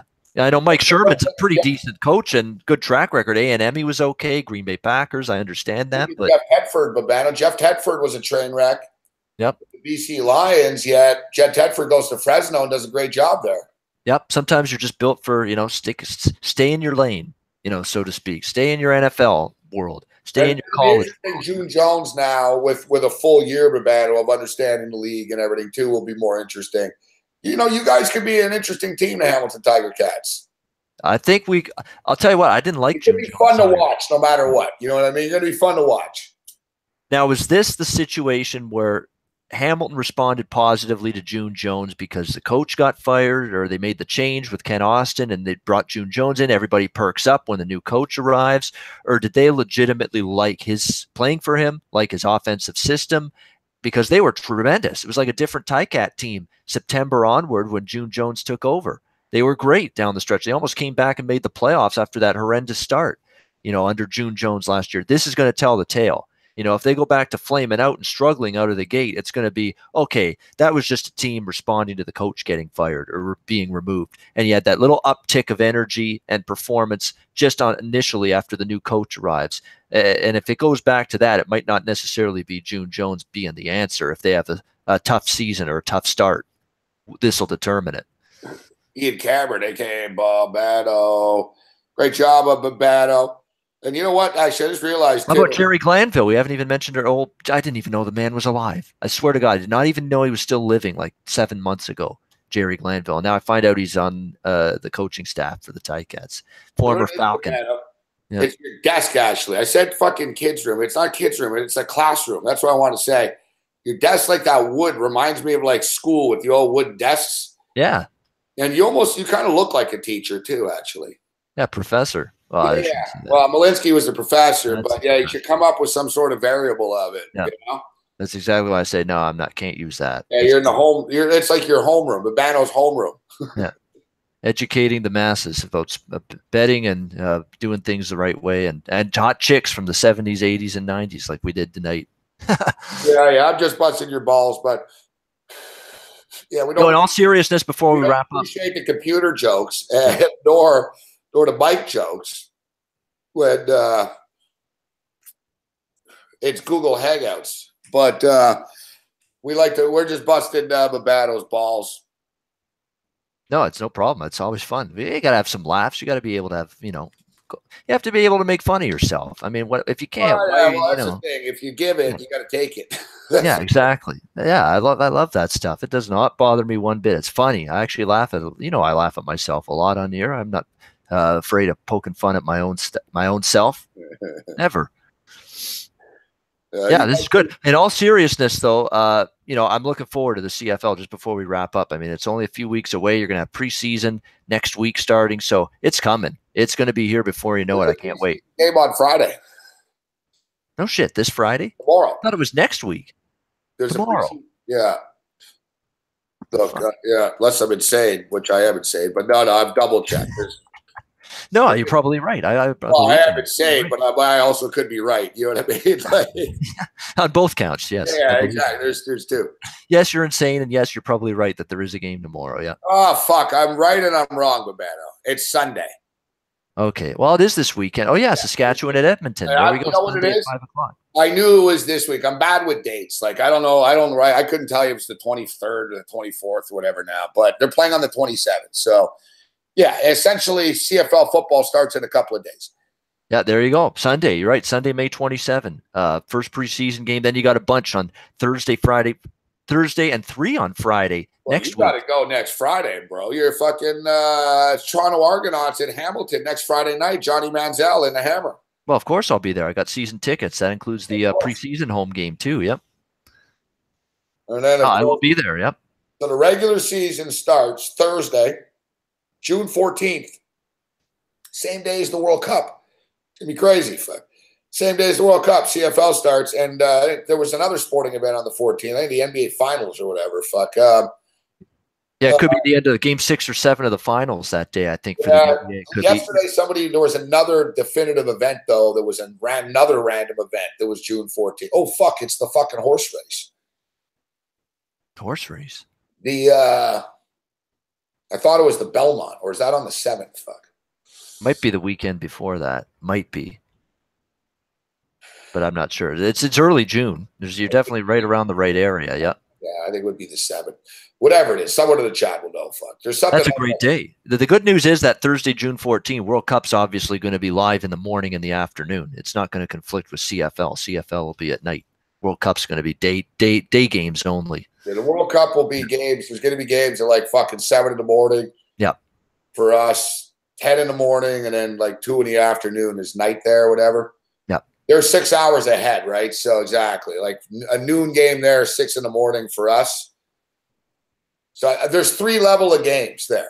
Like there's 3, they have 3 times. There's the early fucking morning game for us. I think it's like 7 a.m. So it's like 1 in the afternoon there. They have games there like 1, 3, and then fucking, I think what is it? It's earlier, whatever. You're right though. Belmont's June 10th. What else was June 14th? Whatever the fuck it was. Give me some good shit. And then of course we'll see you, Babano, on we'll plan this out. I'm gonna plan this out for real. I'm gonna be like a nice party host and everything too. Like I'm going to we'll get like barbecue and shit. Like I'll be like the gracious host. I'm gonna get booze and like we'll get a bunch of fucking barbecue and shit like that.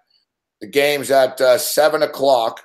Saturday, June 23rd. I've got that marked down. Yeah, that's the date. Saturday night, June 23rd, the Toronto Argonauts home opener against Grey Cup rematch against the Calgary Stampeders. Be a great game to go to. I'll bet the over. I'll take over 54.5. Yeah, that's good. I love hearing that. You're going all out. You're going to be a big time party host, party accommodator. Yeah. I'm going to be betting on. I'm going to be betting big on the game to make things interesting, Babano. Yeah, it will be. Cam Stewart might come down, I would assume. Yeah. Oh yeah, Cam will come. Well, yeah, you never can guarantee anything with him, but yeah, exactly. Depends on that. I can't promise, but all right, Babano, great stuff, buddy. I don't want to keep you all night. When are you on? You got Ice Guys tomorrow? No, we're off till Monday. There's no hockey to talk about. Yep. So we're off till Monday. Monday will be our next show, 1:30 p.m. Eastern, Stanley Cup Finals Series and Game 1 preview. Monday afternoon. Check us out. Look forward to it. Yeah, and the Cup starts on Monday. Exactly. Looking forward to it. Washington, Vegas. You've got the expansion team, the best expansion team, in my opinion, in looking to win a championship in year 1 against Alex Ovechkin, looking to win his first cup, maybe one of the best and most longest tenured NHL players the last decade to not win a Stanley Cup. Storyline writes itself. Ian Cameron. Babano, who we discovered tonight's got a thing for Mrs. Cleaver. Is it Miss Cleaver or Mrs. Cleaver? I always confuse that shit. Mrs. Well, she was married, so Mrs. Yeah. Mrs. Yeah, I always confuse Mrs. and Miss with the married or not. I call everyone some Miss. hell of a makeup job, I call everyone Miss. They always look at me. Oh, I'm sorry, Miss. They always look at me a weird look.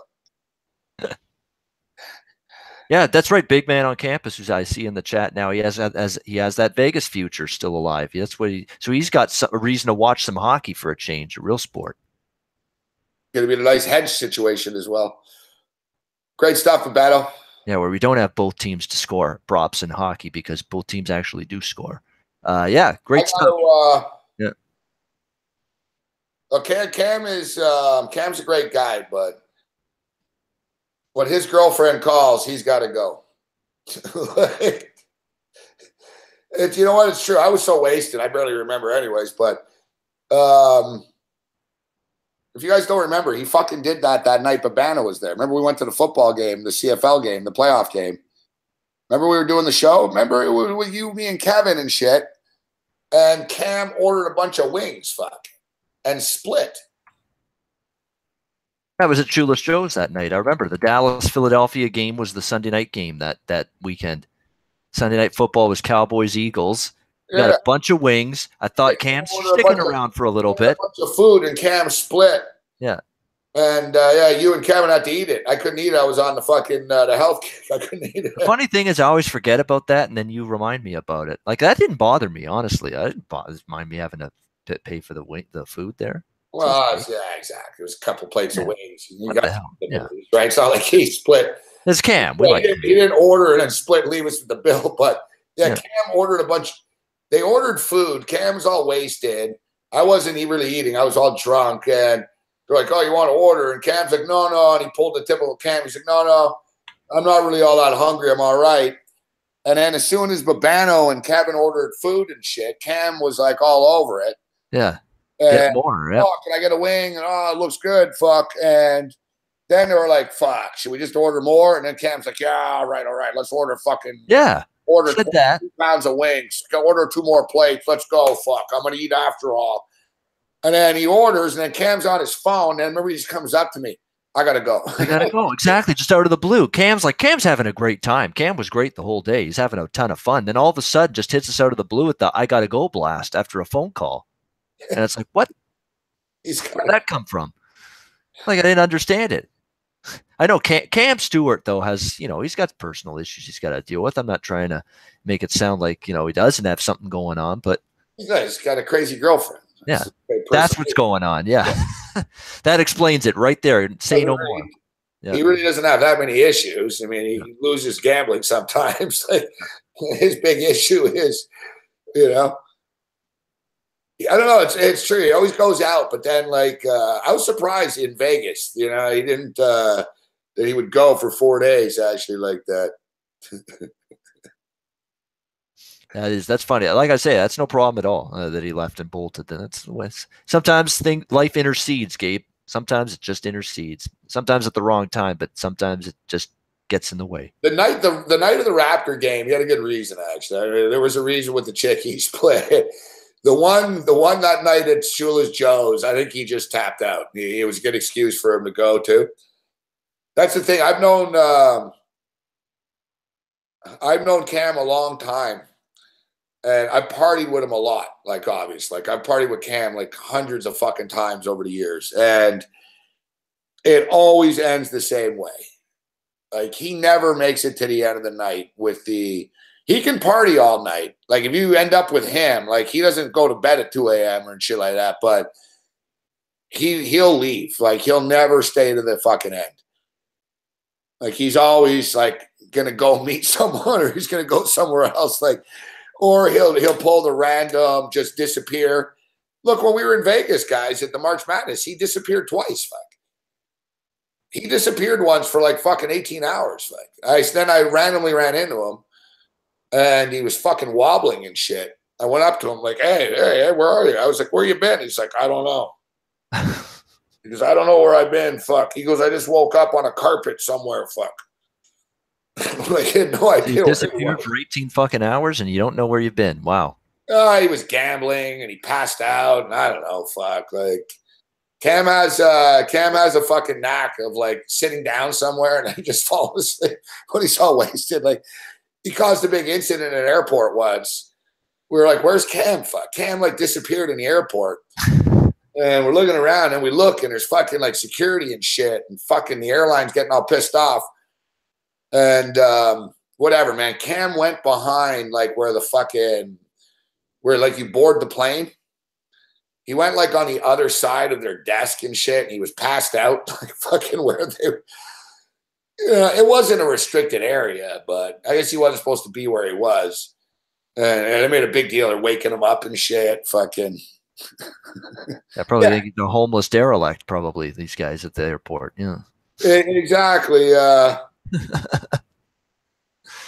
him out of here. As Larry and Wawa, it's the Irish goodbye. It's, you might get a goodbye. It might end up listen, I'm the same way. Yeah, just conks out. Just push. I go to Vegas all the time, and Shell Dog knows too. He was telling people, if you're with Morency and you're in Vegas and he just disappears, don't worry about it. He'll reappear. Shell Dog always tells me that. He's like, bro, it's like you're Star Trek. He goes, 1 minute you'll be there, and the next minute you're gone. And then I always ask people, where's Morency? What happened to him? They're like, don't worry, he'll pop back up. Yeah, exactly. I always sort of veer off the path and catch up, and we'll have a good time in Vegas, Babano. Speaking of pop-up dolls, I didn't Rubber Soul was a classic Beatles album. I didn't know that also referred to Wayne Newton's face right now. Rubber Soul. I mean, could that guy look like more of a doll or a mannequin the other night? How much plastic surgery can one human being indulge? I didn't see him. Why was he at the Oh billboard? my gosh, the plastic surgery on that guy was ridiculous. Wayne Newton. I hadn't seen him in years. He looks like a fucking figurine. Oh Face. yeah, it's too much.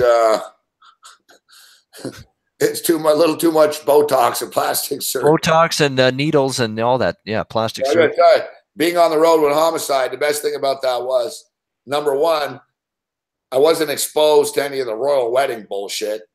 Number two, I wasn't exposed to the Billboard Music Award bullshit. And number three, I have not been exposed. And if you guys notice, I have not talked once. This is the first time I'm even going to say it out loud. I have not talked once about this Lauren versus fucking Yanny or whatever the fuck people are doing. Yeah, Laurel and Yanny didn't. I don't give two shits about that. I'm sorry, I did not get into that. That was just a complete disaster. I thought, what are we wasting our time for? I couldn't give a hoot about whether they said Laurel, whether they said Yanny. None of that. Yeah, I don't even know. Like, it's like it's like that old what color's the dress shit. I don't have time for that shit. Yeah, I'm breaking down games here. I'm watching sports. Yeah. I'm doing things with friends. I'm going out doing things. I mean, that's You're Laurel going and Yanny. to I don't care. festivals and shit. Soup festivals, right? Cats games coming up. Concerts. The concert season's coming up. I'm looking forward to that. I wanted to go to the Eagles, but yeah, they're charging a little bit out of my price range there. With that. Yeah, how much are they charging? Like $500 or something crazy? Like $350, $400 for even the second level. I mean, no, thank you. Yeah. Wow. Big ticket. Fantastic. It'll be a fantastic concert. Don't get me wrong, but half of them are fucking dead too. Well, we got Fry's son in there now. It's for Glenn Fry, who passed away a couple of years ago. He's very good. Like, he does a good job. But Don Henley's good though. Yeah, Henley's great. Yeah, he had a good solo career too. Great run, great career.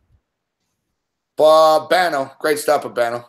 All right, good stuff, Gabe. Have a great night. Thanks to everyone in the chat for watching. We'll see you next Wednesday right here. I gotta wake up early, Bano, and go return the HP now. Oh, good stuff. Have fun with that. Interesting. All right, buddy. Have a good night. See you later, Babano. Anybody ever returned a computer before?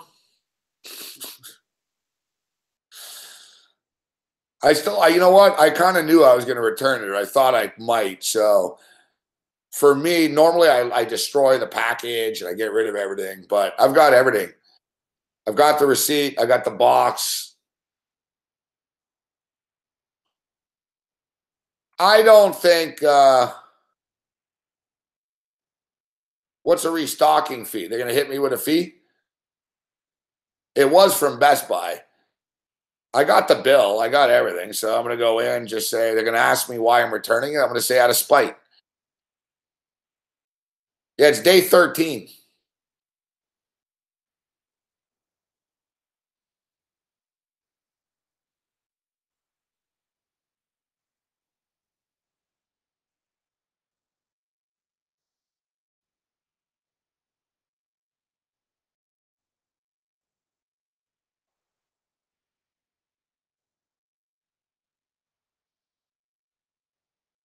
Yeah. Can we ask? They're going to ask me, why you return this computer? I'm going to say, because it's fucking slow. Right? That's why. Because I host a nightly podcast and it drove me fucking crazy every night. That's why. Well, say, you didn't get me through my radio show. I'll give you that. No, I don't even want to return it. I'd rather have a backup and just sort of have it, but I want the money back and I don't like it. So, yeah, I want the money back. It was a decent computer for everything except like doing podcasts. Like the chat was slow, it would freeze. It would broadcast, but you know.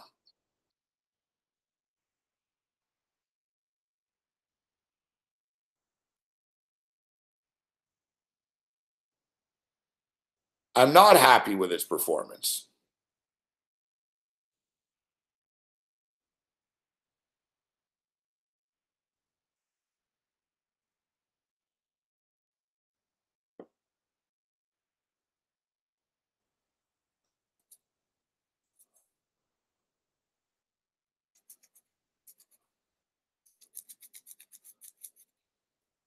Yeah, I don't want to. I'm not going to rip.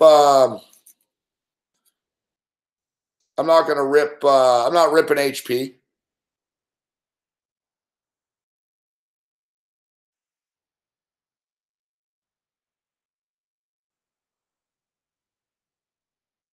Yeah, Jay Peach is right. Just doesn't have enough girth. So what's the deal? I'm going to lose 20%. They keep 20%. Is that the deal? They keep 20%. I don't even care. Whatever. Fuck. If that's the deal, that's the deal.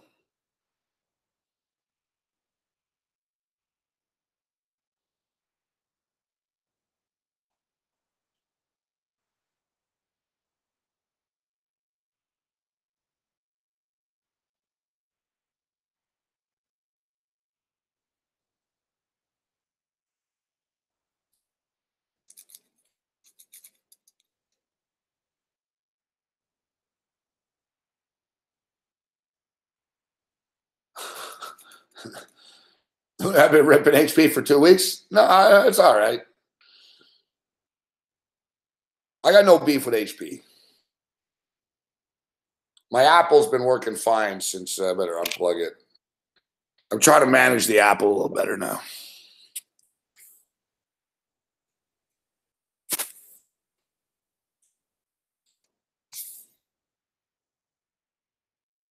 That's right. I got delete shit. I got Sportsbook shit in there and all kinds of shit in there.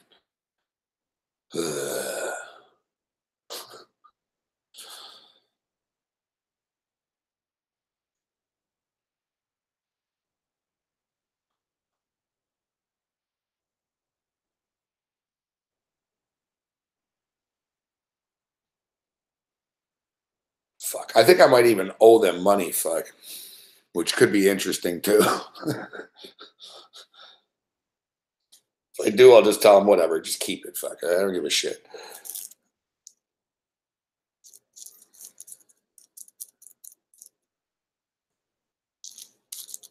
I really have been, and I really don't give a shit mode recently. So,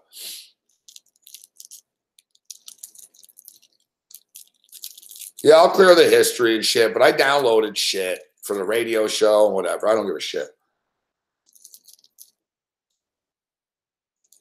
I wasn't a fan of the Windows stuff either.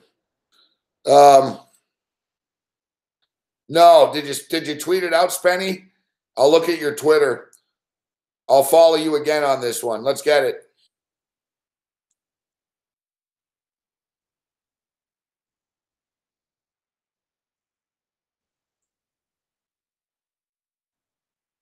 Yeah, that's it, Brian Robideau. I get mad about these games and shit like that during the game, but overall in life, what are you going to do?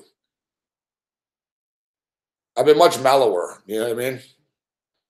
I forgot to fucking get shit from the store twice the other day. Like I went out, came back, realized went out, came back, and then realized the third time I was like, oh, fuck me. I got to go out again. Normally, like I'd put a hole in the wall and like, fuck, I'm melting down. And what a waste of time. Instead, I just laughed. I'm like, well, what are you going to do? I think being on the road with homicide fucking made me more tolerant to things.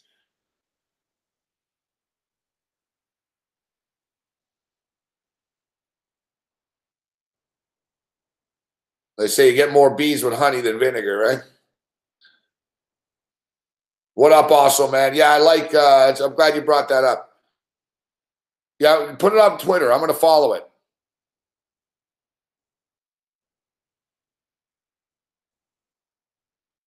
Let me see if I can copy and paste here. See, if I was on the HP, I'd never be able to do this easy and quick.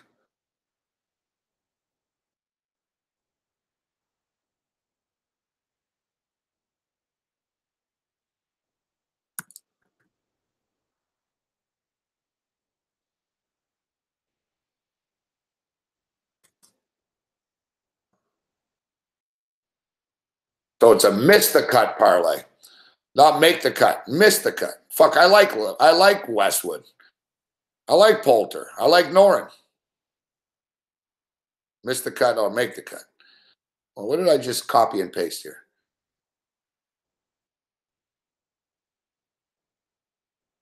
Oh, that's the parlay together. Okay, I got it. So Surrey and Paisley to miss, and then the other one's to make it. All right, good.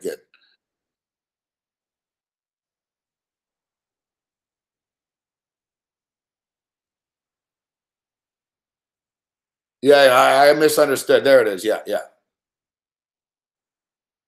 it's a make and miss.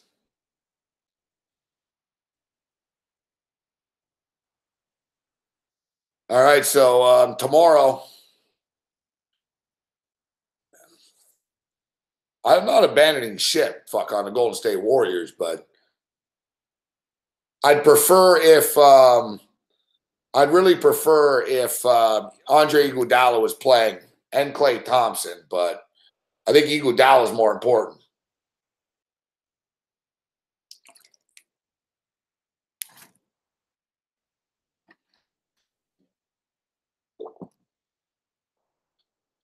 Me and Lou today, and Cam had some good MMA talk. Awesome man asking about that Darren Till, Wonderboy Thompson fight. UFC, that's on Sunday afternoon this week. Sunday afternoon. Some Sunday afternoon UFC action from England. Sunday afternoon / evening, into the evening. I think Wonderboy Thompson is going to beat him. I like this card for betting purposes. We'll talk about it Friday. I'll have some good picks. I also like Jason Knight. Wonderboy MVP. The Wonderboy MVP of the night. Flash kick to the head. Jason Knight too. The Dark Knight. Jason Knight. Jason Knight's gonna he's gonna beat the dude. He's like minus 150 or something. Jason Knight will win. Wonderboy Thompson's plus 100. He's gonna beat Darren Till. Just because Darren Till's a big kid, he beat Cowboy Cerrone, whatever. Wonderboy Thompson's motherfucking world class and elite.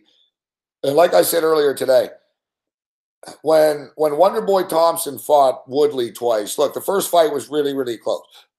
So when he fought Woodley, though, Woodley's really tough. And the thing with Woodley is Woodley's good standing, but Woodley also has that wrestling. And Wonderboy didn't want to get taken down. So Wonderboy always had to be worried when he was fighting against Woodley.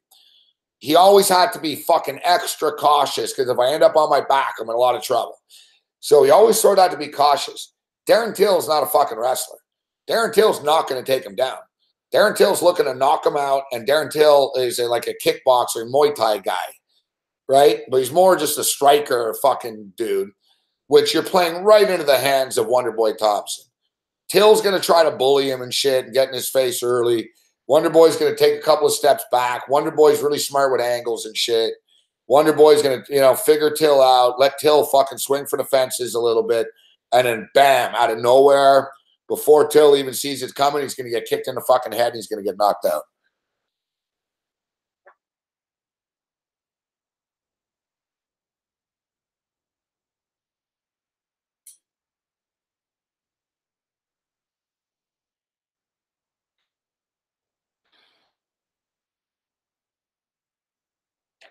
Or,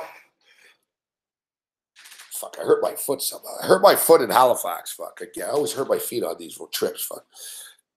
I hurt my foot pretty good, actually, but I thought it was all right. But the way I just did something to it.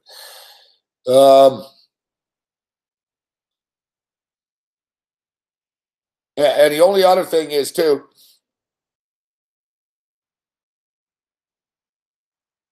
the only other aspect of this to me is Wonderboy keeps his distance and sort of wins on points.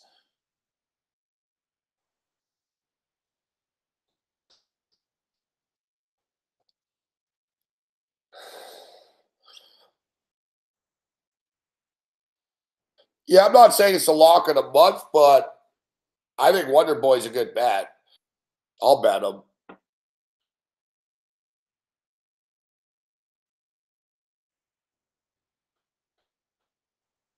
And I like Jason Knight in the fight. I like a few of these fights, actually. There's going to be a lot of chalk that wins. It'll be a good night for parlays. The parlay player will do well here, I think. All right, we're going to wrap it up in a minute. I got to go return the computer.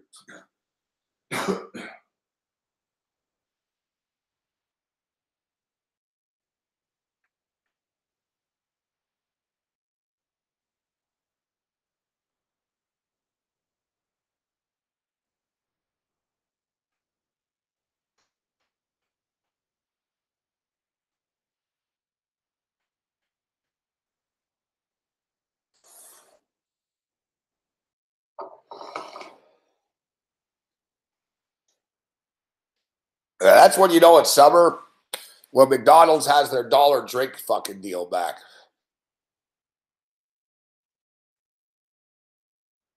It's actually a pretty good deal. You get any size drink at McDonald's and pretty much any drink for a fucking $1. Fountain drink. But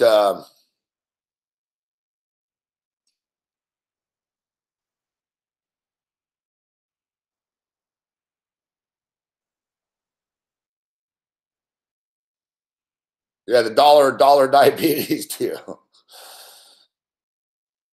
I used to pound back that fucking shit, man. But you're right, I don't really eat that shit as much anymore, even though I've been eating a little worse.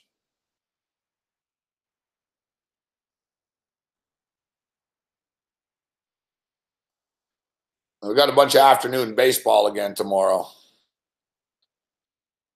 Angels and Blue Jays, Tropiano and Estrada, Pittsburgh and Castillo. Huh. Cincinnati Reds shouldn't be favored against anybody. Fuck. Dylan Bundy and Giolito. Giolito's a fucking gas can. But the White Sox have been hot, man. White Sox won tonight, right? They won 5 of their last 7. Even the worst teams win baseball games. White Sox have 5-2 in their last 7. Houston Astros. Houston Astros at Cleveland. Morton, Clevenger. Interesting.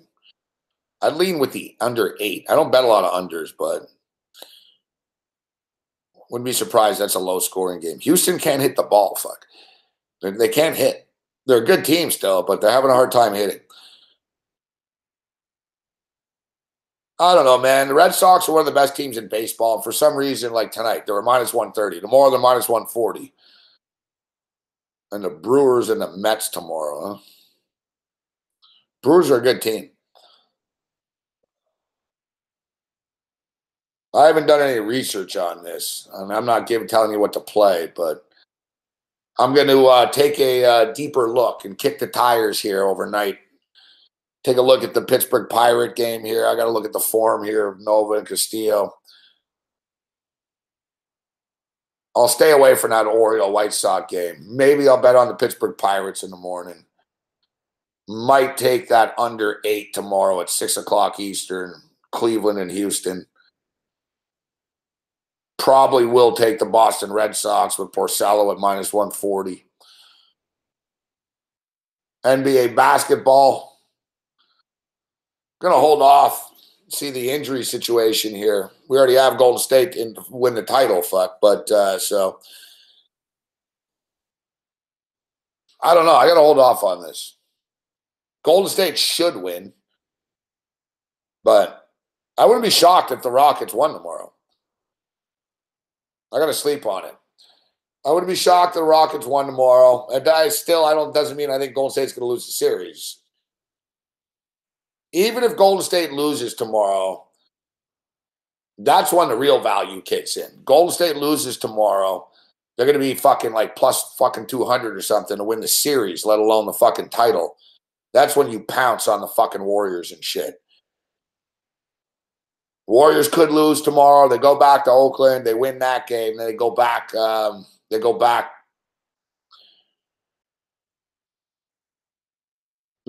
for a game 7.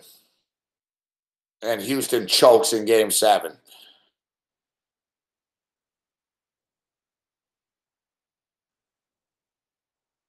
So basically what I'm telling you is I'm not sitting here telling you, oh, I love this.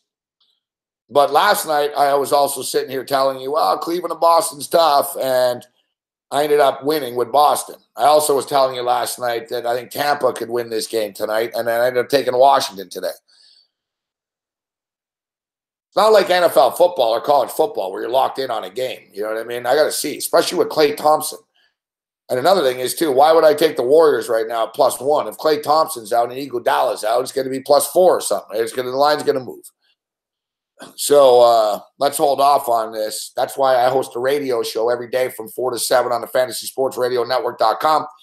That's why I have Patreon.com/SportsRage. And that's why I have Twitter.com/SportsRage. It's not like I keep these picks a secret, but I'm not forcing shit overnight. What we are forcing overnight is the end of the show. Now, I was going to talk about the Expos return, but we'll have a lot of time to do that because it's happening. Although it is kind of comical what's going to happen here with the stadium and everything. And nothing's set in stone anyway. It's just they don't want to build the stadium. Basically, the ownership told the baseball that, listen, we're not building a baseball stadium right now, and then you're going to decide in 2020 or 2021. So basically, you tell us. That was the deal. Brofman even coded that the other day. He said, we're waiting by the phone. He goes, when they call, we'll be ready. You know, so it's one of those deals. They've got to get through the Tampa and Oakland shit. We're going to know in a year or two if they're going to get that team and blah, blah, blah.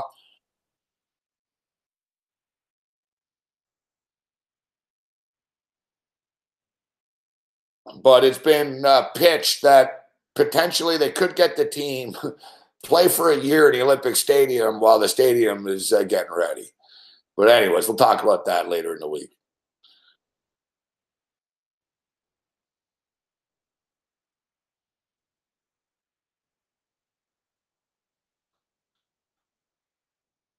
Other than that, you're on your own.